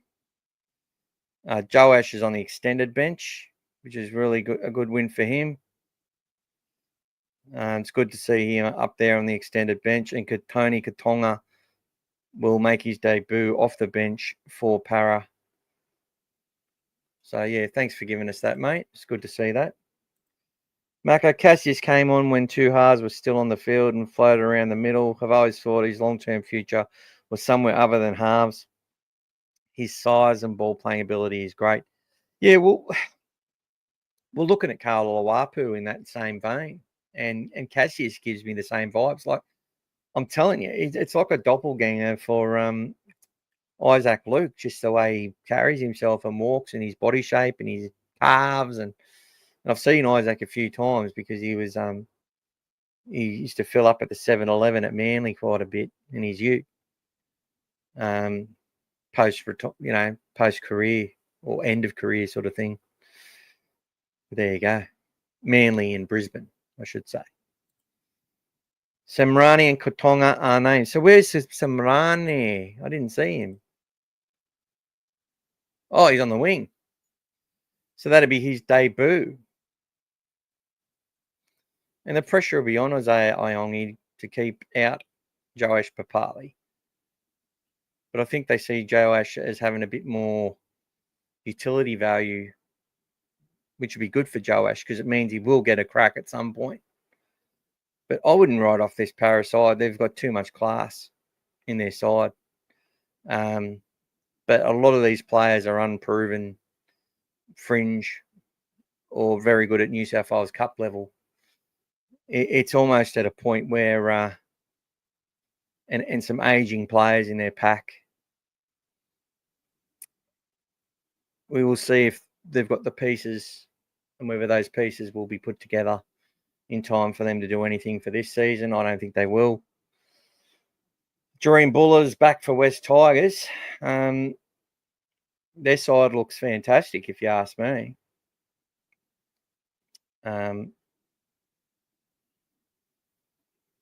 On paper, it looks good, but we will see. And Gerald Skelton played very well last week. So there you go. Michael, I saw Marnie at Belmore today, and he's a lot shorter than I thought. So more kudos to the guy for what he does. And that's exactly why I think he's someone we can admire. Got stitched up Gus last night with Gus interviewing Lomax, asking if Jack was playing. Gal stitch up Gus last night with Gus interviewing Lomax, asking if Jack was playing. I heard much about SG ball forward Mace Andrew, named after Big Willie, and is a serious unit with great mobility. I've only really heard about him from Mason talking about him on one of the podcasts, so haven't heard much, but I will put the feelers out, as I know you will, Macca. But yeah, apparently Willie obviously has taken a real liking to this guy, and he's not just because of his name and stuff, but he reckons he's a real talent and got a real future. But don't they all at that point?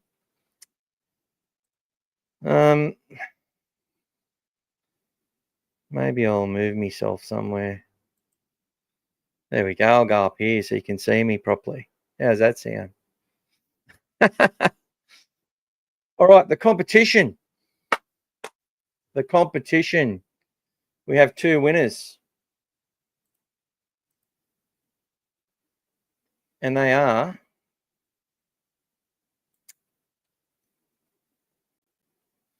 drum roll. Matt Warren 6830. He got 15 players correct. And also Dak Erupted 1. So both put their teams on All Things Bulldogs website. So you guys, if you're watching, have won your choice of a limited range of merch. Could be a calendar, could be a license plate with either the Fox or Preston or Carraz on it. I'll give it to the person who put their team in first. We'll have first choice, and the other person will have second choice. So there you go, and I'll send it out in the mail, and we'll work all that stuff out. But well done to you guys. You have won. And it's very close. Pretty much 90% of entrants had 14 out of the 18 players named. And that is going back to what Macca said earlier in the day. It's a testament to the fact that we've got some stability after all this turnover, that the fans can agree on pretty much 14 out of, a best 18 that's named for round one. And the people that won only got 15 right. And I'll tell you what, if there wasn't injuries to Carraz and Sam Hughes, 100% of, I think, or 90% of people had those two in their side as well. So, it was very close run thing. So congratulations to those guys. Macca says, I do have a noted history of jinxing juniors, so I apologise to Mason events. Oh, look, I don't think you're jinxing them, brother. I just think you get excited about what you see in front of you, and you get excited about what those players do in that level. But what we do learn is that the difference between a star in Harold Matts and a star in NRL are light years apart. And I think what they look for isn't always visible, as we were talking about earlier as well. Points you made, Mac. It's what people aren't seeing are the things that they are more excited about when they're bringing players to the club. So I have no doubt, like a player like Mitchell Woods, where there's elements where, watching him in the under-19s Origin game, I didn't have him as the dominant half. I had the other half. I didn't have him in the top 10 players on the field in that game. But he did certain things in his role. And there's things that he does, and there's ways he gets about where he gets himself around the ball, the speed, the numbers that he brings, and the choices that he makes, which is what someone like Gus sees. And it wasn't just Gus. There's a lot of good judges who were saying Mitch Woods is going to have a huge future, but they see these young players and they're like, these elements, these statistics, they're not on Supercoach, but these are things which are going to set us apart and really work for our team and our club and, for our top 30. So, and they can get it right 10 times in a row and then get it completely wrong with the next 5 players that they pick. It's not bloody easy. Hindsight's a bitch. Agree. Perfect example of Fanafu Seve. All the talent in the world, impacted every game he played in. New South Wales under-19s debut, just giving the game away because he has no passion to play. So there you go. That's breaking news, broken right there by Macca, that Fanafu Seve, who left the Bulldogs to go to the Roosters, played one game for the Roosters and has quit rugby league, has given the game away at this point in time because he has no passion for the game of rugby league. There you go. Now, I think we've covered everything I said we want to cover, but the last thing I want to cover is the media. Headlining out of round one. Now, Daily Telegraph, picture of Satili Tupanua. So villains and heroes, right? But 2 noted Canterbury haters, Creepy Crawley, basically said that the referee handed the Bulldogs the game. He's talking about Wilson's try being a forward pass. He's saying, how can Stephen Crichton escape sin binning? How can he escape suspension? Leading with the knees. Buzz Rothfield did the same on Crichton. Buzz Rothfield tried to make the point that Crichton deliberately got his nose bitten so hard that it punctured through the other side and had to get stitches on the inside of his nose. That he deliberately did that.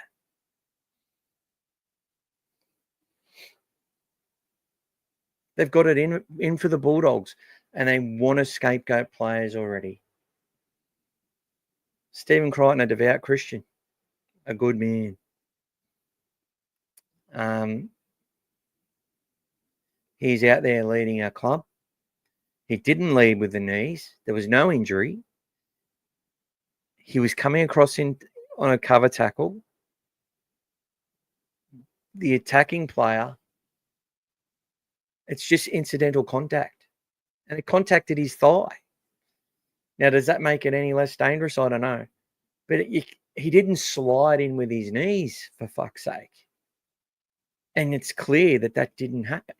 And it doesn't matter who you support. That did not happen. He was coming across in cover.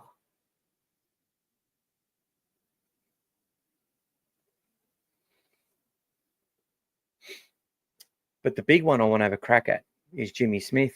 And I'll be ringing him up too at some point. It's funny because Ian Healy got on this morning talking about our 19-year-old cricketers and the expectations, and we need to give them time. And then you got Corey Parker echoing those thoughts. And I went, that's interesting, Corey. The amount of shit you have dumped on young kids, young halfbacks, knowing that there's rhetoric around the halfbacks. You've got two trains of thought. You've got Paul Kent on every day now, and he's talking about halfbacks are just robots, and all the best players are fullbacks, and we've taken the football out of the halfback, which is also bullshit.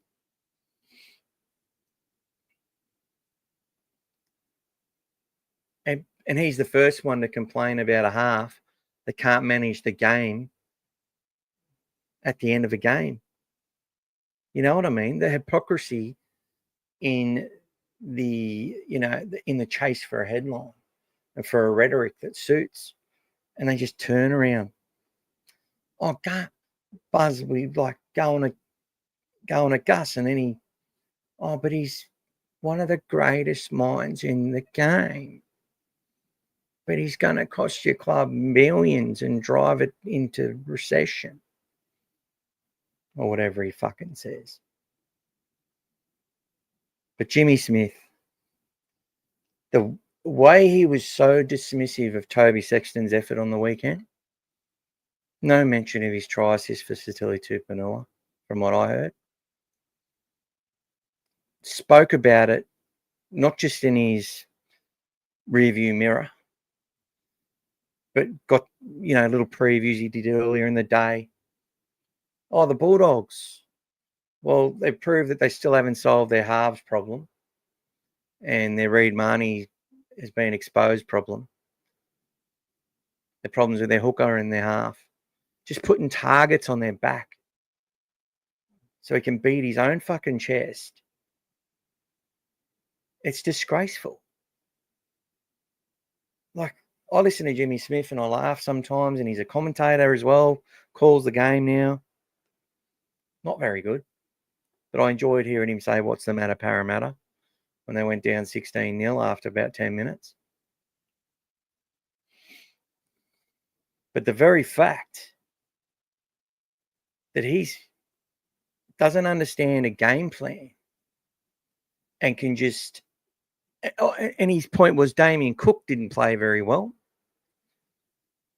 What could Damien Cook do on the defence the Bulldogs were given to that forward pack? Really, what could he do? What momentum did he get to run from dummy half properly? Little ran when we had our back turned and took an opportunity. Yeah, great play. Well done. But it didn't mean his whole game was great. It's like, oh, he scores a try. He must be great. It's lazy journalism, and it's shit because it puts targets on players' backs that aren't needed. And people just, we all saw what Marnie did with getting his arm chopped right. That doesn't mean his whole game is exposed and a problem for Canterbury. He's the best hooker that we've got. And he's going to be the best hooker we've got for quite a while. So for him to say that is bullshit. It's rubbish. And you shouldn't dismiss his whole game, just like a lot of fans will, in order to find a scapegoat for the fact that we had a game again well ahead. Maybe give us a little bit of, bit of that trauma from the Manly comeback that they won after we felt like we were the better side for that match. And a lot of people blame that on Marnie, right?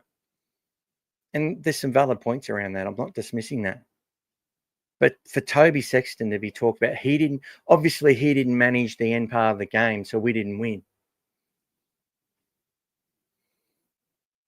Game management sounds pretty robotic, doesn't it? Yeah, you got Paul Kent saying they're turning halves into robots. Toby ran the footy all day. He laid on a try for Satilli. He was part of some good sweeping backline movements that led to points. He got our team up the field and got Burton in the positions to kick the fucking bombs. This is what I'm talking about. So Marnie, Sexton, and the like, and Burton as well, and the fullback. Don't take them out of it. Help those forwards get to the positions on the field where we can put a nice, casual, lazy bomb with no urgency on the kicker. To have a winger catching it while Viliami Kickout is running it as fast as he can to smash them. That's done through the organisation and the management of players like Toby Sexton and everyone involved. Yet out of that, because the Dragons got some opportunity and got back, somehow, that's Sexton's fault. Our attack wasn't good that day because we didn't go on with it and put him to the sword. That's Sexton's fault.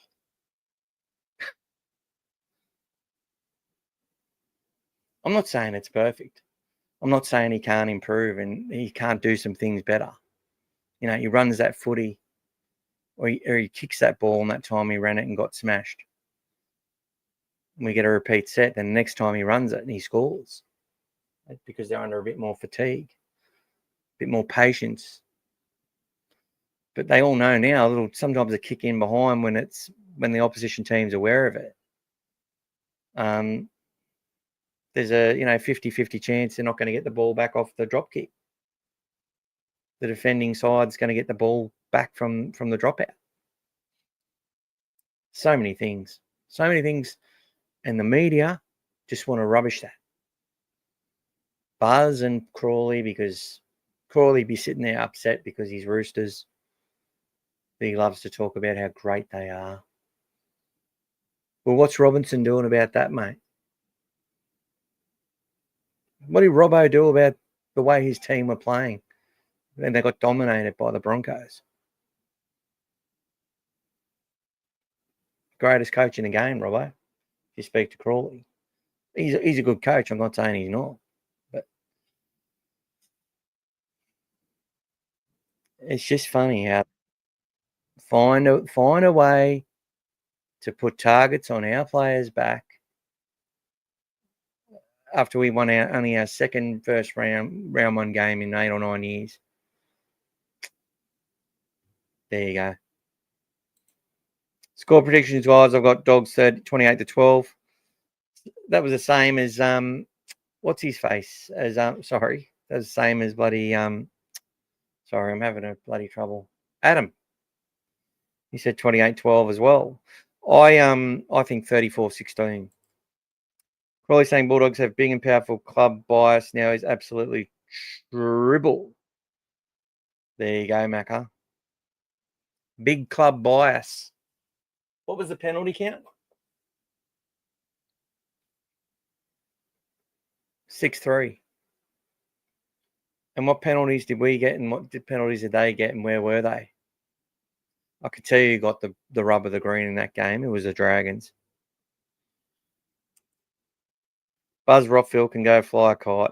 I don't think that it should have even been a penalty. I think it's just getting ridiculous. It was a complete accident. I don't know how people are meant to defend anymore. Jared Bevan should be real. Neil's were in first was a possible dangerous incident and could have been worse. Knee was definitely in first. Well, he didn't hit him with the knee, mate.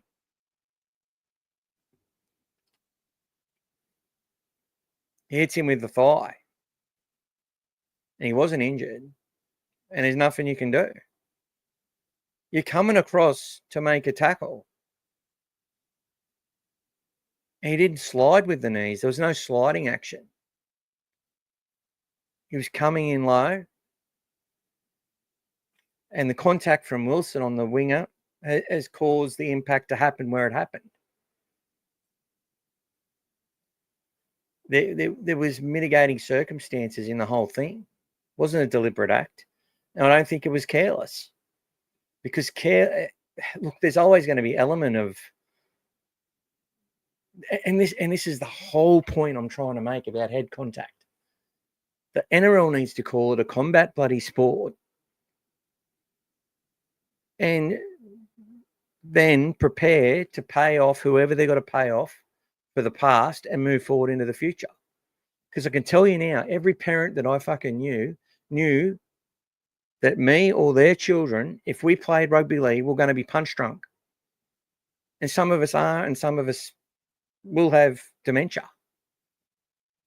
They also told us if we drink too much and binge drink, we're going to burst brain cells, which are going to cause issues, a whole bunch of issues, including dementia.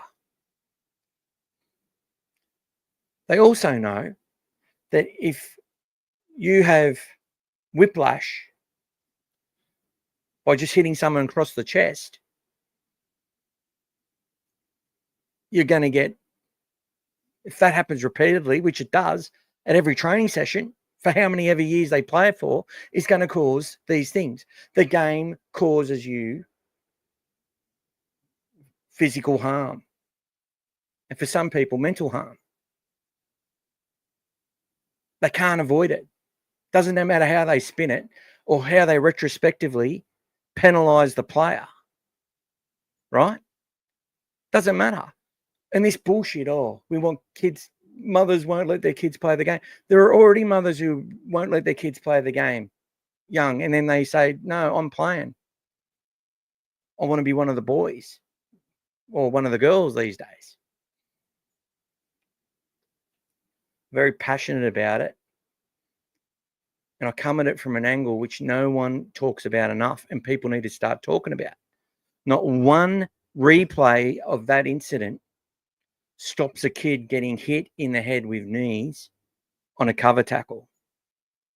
Because it's incidental. That cover tackle has been done 100 times by Stephen Crichton in the past.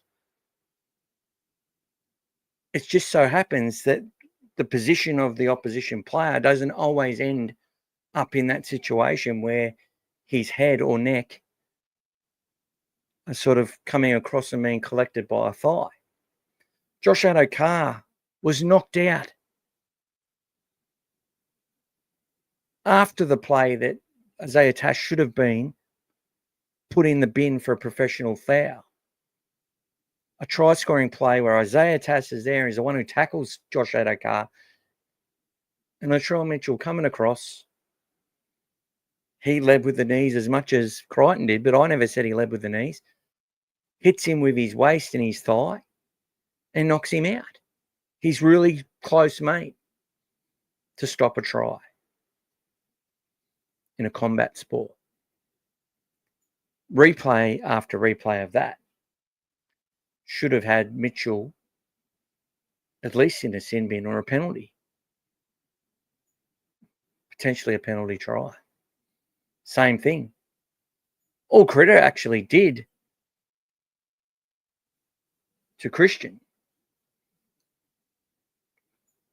was make him drop the ball. Didn't hurt him. He went on and scored another 2 tries. So, where was the... It could have ended up worse, but so could every single tackle in the game.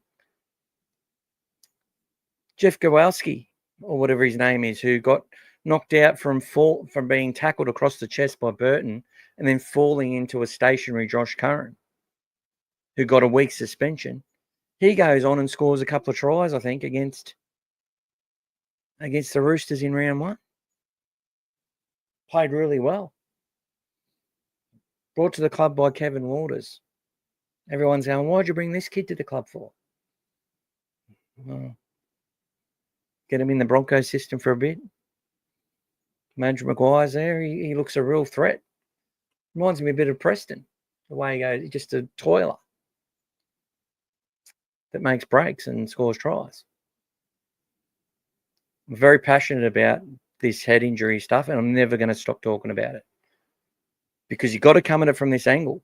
Not one sin bin, penalty, retrospective replay, suspension, or fine on incidental contact. Draw the line at deliberate and whatever else. But one of these penalties is going to save one kid or one player from these contacts happening because they are a product of the game. And even if you change a bunch of rules, they're still going to happen. And you're still going to get the outcomes that we get. So people need to start taking this angle and defend the game and make sense about it and stop this bullshit catering to litigation lawyers who are going to sit there, who are sitting there trying to fill their fucking pockets with cash. The win got up and carried on for the rest of the game. There you go. And not only did he carry on, he literally carried on, Tim. Christian Tuipulotu. Latrell Mitchell on Fox last year, same worst incident, no repercussions. And I even said at the time, like, it couldn't have been avoided. The thing that it would have been avoided if Sutton had done the right thing and sent off Isaiah Tass to the bin for 10 minutes. We go on and win that game, and then I think we play for a top 4 spot in those last 2 rounds, and it's a different outcome. Big effect on our season and an effect on our psyche. Souths keep beating us when they shouldn't. It's probably what they do a Dragons fan throwing a pie on video. No, that was predetermined. Daniel Martin, I love Sam and his unseen work rate is second to none. Thank you, Daniel. Thank you. That's what I was saying. I was talking about Critters tackle accidental head doesn't automatically mean penalty. Well, shouldn't do anyway. The game has just got stupid. 100% agree, brother. It's about risk. Leading with the knees is a huge risk. I love Bulldogs. Just can't slide in with the knees first. 2 inches lower, it could have been game over for the Dragons player for life. Jared. Every part of rugby league can be game over. Look, I talk to people. I just spent 10 minutes explaining to you. He couldn't lower the risk. And he didn't slide in with the knee. Sorry. He's coming across in cover. He's trying to stop a try. It's the same as shoulder charges to stop tries. What are they supposed to do? The game's got it all wrong. Why should the defender be not allowed to protect themselves as well? It's a contact sport. The analogy that I use, you got a one-way street, 2 cars, and there's no room. You've just got the room on the road. If 2 cars are coming opposite directions, there's going to be a crash. And both people are going to get injured, right? This one's at fault because you're only supposed to go that way, right? So they get the penalty. Bad analogy, I know, but the point is it's unavoidable when they've both got to go down this road where they're both running at each other, trying to hurt each other. It's a combat sport. And in this game, I'm sorry, if you've played rugby league, and especially if you've played on the edges, you're in those positions every single game. Now, I was talking about the Gold Coast halfback who got his face booted in. And you know what? If that stud goes into a certain part of his eye or temple, that's lights out as well. Everything they do is within inches of death in this game. And your mum knows it. Your dad knows it. It's part of the fucking appeal of not living a vanilla existence. And we all watch it because vicariously it's in someone else's backyard. We get to sit there and love the contact. So to sit there and be all, oh, sorry, I don't agree. If you go out with your elbow cocked, though, like Les Boyd did to Darryl Bowman, predetermined cocked elbow to smash someone in the face. Clint Newton to Ashton Sims. Can't believe he even carried on for getting sent off. Predetermined actions to hurt and harm are completely different. In my opinion, you're breaking the law. You should be able to face assault because it's a legalised assault in this game. I can sit there and target someone's fucking liver in this game. And you know what happens with a good liver shot? You can kill someone. It's happened. It can happen again. The liver is a legal target on your opposition's body. With and without the ball, mind you. Do you see the knees that they put into... If you can ever go and listen to some of these ex-players when they do talks and stuff like that, go do it. And you know all this stuff happens, but just to hear it come out of their mouth, like specific players, and it's and specific times and moments, things that you just didn't see happen. Or you sit up, you watch a player get up and sort of shove someone through what they've just ordealed, what they just went through. Commentators don't see it. It's just to play the ball. The way that you use your own body when you got the ball, even not always as the defender, to harm your opposition player legally is a feature of our game of rugby league. It is a combat sport, and we need to talk about it that way. And I love combat sports. I love UFC. I love boxing. And this is a team version of that. It is. Look at the NFL. They dress up like gladiators. They put all their armor on. And they've still got the litigation lawyers lining up, knowing that these things are going to cause injury to them. There's nothing you can do. There's nothing. In the heat of the moment, the only action that the NRL has is consequence and outcome. There's nothing that they could have trained Stephen Crichton to do to change what he did there. Under fatigue,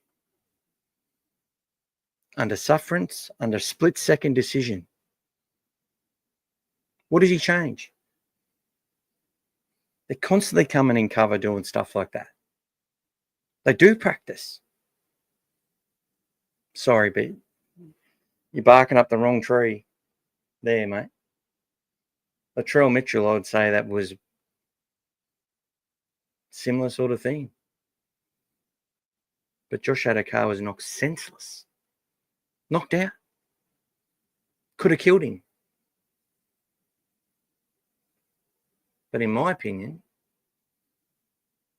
what else was Latrell supposed to do? Where was he supposed to go? He was coming across. And that was one of his best mates.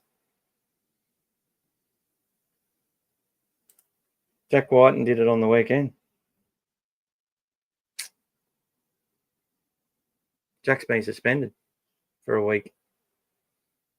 Still, there's lines you can draw, right? And if you can prove it to me, which I don't think you will, that he could have done something slightly different.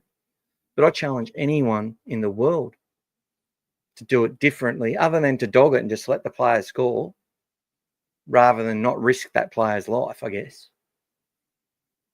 Where does that ever stand up in the pub test? Where does that stand up? Anywhere. It doesn't. Oh, I didn't try and stop it because I didn't want to knee him in the head. Oh. And you're the fucking captain? The whole point of the Bulldogs is defence, is to stop points. I know it's every team's mantra. You know, they're attacking Benji. They're trying to, anything Benji says, because they want to fucking prove they were right, that he can't be a fucking head coach and a successful one with no apprenticeship, no proper apprenticeship. You can't do it. They want to prove he can't do it. Especially Fox. who had him on a contract, and he walked out on that to coach. Oh, Benji. Who says what he thinks? Always has. I love Benji. And the amount of shit that fella's done in the community in his own time. I remember when he was at Macca's and they tried to make some big deal about him. Benji Marshall is one of the best people in the world, right? I'll tell you that right now. One of the best humans. And the very fucking fact that they're trying to tear him down. Oh, Benji said they'd been working on their defence. Then his team missed 55 tackles. Doesn't matter. They only conceded 10 points. Oh, that's because Newcastle was shit. Maybe. They're coming from a long way off. What I will say is if they conceded 55 tackles last year in that game against the Knights, they would have conceded 50 points. No matter who they were playing. Unbelievable. Unbelievable. JD, I can't agree with you more. The big thing for me is now they don't allow the fullback to use his shoulder. You see things like that, what happened with Tedesco trying to tackle big kicks and got concussion. 100%. 100%. It's a combat sport. You know, if you let your kids play, there's a risk of them being hurt permanently. Spinal damage, broken necks, dementia. But don't let me look when you're a family dealing with early onset dementia. I've watched all the stories. I've watched the stuff with Robbie Davis, and you know, it's when you're living and breathing that firsthand, and you know, and you think that it could have been preventable in some ways to make it not as bad. You can understand why the game is trying to do what it's doing, but they're going about it the wrong way, and they're hiding from the facts and the truth.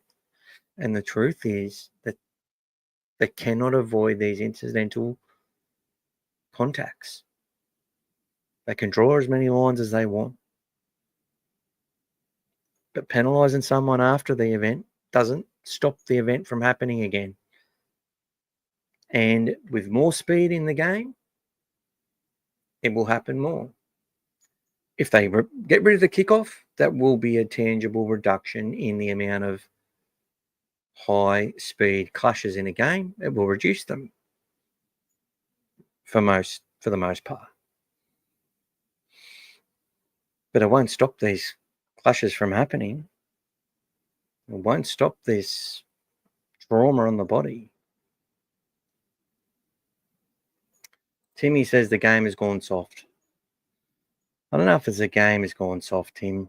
I just think that there's an agenda here for lawyers to validate the ordeals that lots of families and individuals have gone through because they played combat sports like rugby league without all the evidence, or maybe with the evidence and knowing it was going to hurt these people and not enough was done earlier on.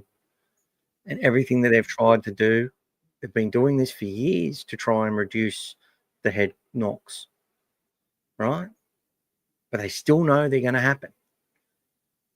And they're just managing perception after the fact. And unless they're going to have every single kid and every single player around the world who's playing for no money, just as playing for fun every Saturday for their local Group 2, Group 9, whatever they're in, unless they're going to have video footage replay of every incident where a player stumbles or drops a ball or looks like they got hit high, like they do on TV for the NRL, unless they're going to do that for every other game, this course of action isn't stopping what happens. Okay? These contacts are a result of the game, not as a result of players breaking the rules of the game. because essentially those rules are accidents a lot of the time. And a lot of the contacts which are perfectly legal are also causing the same problem. And that's a fucking fact. And you can hide from it. You can be soft with it. You can sit there and go, oh, he should have done more. He should have been more responsible. No. He plays rugby league. He runs 100 miles at the defensive line. There's 4 players in the tackle who want to smash him. And the impact of that makes your brain shake inside its fucking skull. End of story. Without the hit to the temple or the jaw or the nose. Simon says, I don't know. I'm losing it now, guys. I've got to go. It's getting late. I want to go watch a TV show. Big day of work tomorrow, which I'm grateful for. Finally got some jobs after the destruction. Hopefully I've covered enough tonight. Oh, Jared. Till they keep penalising sliding in with the knees, will be stopped as a tackle option at grassroots because it's under sector NRL level, which is apparently what they're doing. It's a very grey area, Jared. He didn't slide in with the knees. He's coming across in cover. And what happens if he's just coming across in cover and loses his footing and knocks someone out with his knee? And he didn't mean to do it. What if he was actually trying to pull up and he stops and then Wilson hits him and Critter actually stops running? But the force of the contact from Wilson knocks Tuapoloto into Crichton's legs or knees. And then hits him in the temple and he's knocked out and he can't play again. Roger Tuivasa-Sheck last year got hit in the temple. If it didn't hit him in the temple where the shoulder hit him, he would have got up and no one would have known a thing or cared. And in this case, Tuapoloto didn't get hurt.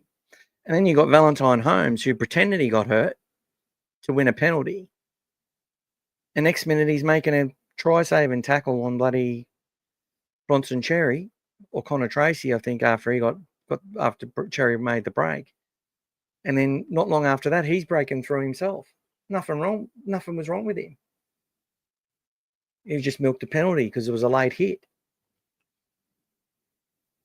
But I can tell you, his brain got jolted in the process, no matter what.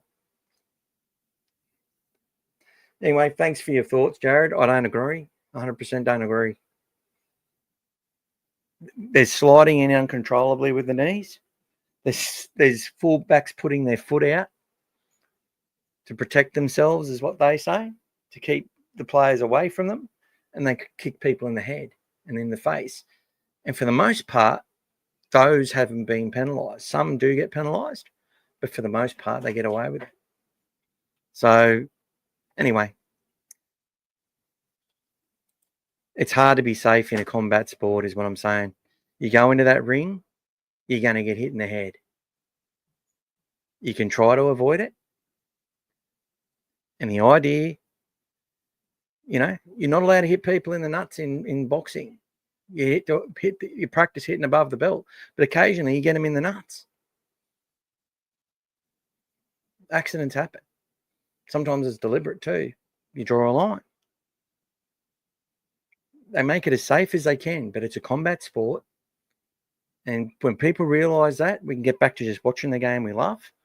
And the people who choose to play rugby league, because rugby league isn't for everyone, know exactly what they're up for. And hopefully we just get to pay them more money because it's a more entertaining product. Yes, people getting hurt, blood flowing out of people's faces. We're all paying to see that. That's don't hide from it. We love the contact. The players love the contact. They love the battle. They live for it.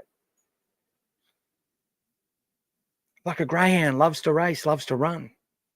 It also loves to not live in a bloody, in a kennel, and likes to be around humans and get lots of, little lickies on the hand and lay their head on your leg. They love some affection. They also love to run. So it's not, but we have people who think it's cruel. Drawing a long bow there, but I just think we just have to talk about the contact can't be changed for the most part. You can't protect these kids. It's a competitive game where people are trying to stop tries, and in doing so, will sometimes injure opponents and injure themselves trying to make it happen. And in some occasions, it's going to cause someone to suffer a permanent injury. Ask Alex McKinnon about permanent injury. Was that avoidable? He got dumped on his head.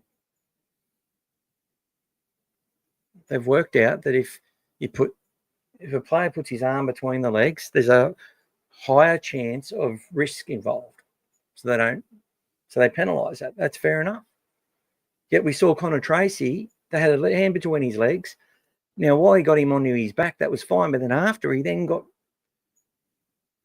rolled and he landed on his head. Should have been a penalty. He ended in a dangerous position. Didn't matter. And then there's perfect tackles, so they lift them up just because their legs kick up in the air a bit and they hit them horizontally on the ground, on their back. But guess what? Your head can then hit the ground from the whiplash of that from hitting your back. You can crack someone's back. You rush out of the line like Liam Martin did on Hopgood in Origin. Broke his fucking back. Ruined his whole... Hopgood was fucked for the whole season. You think these players risk any less?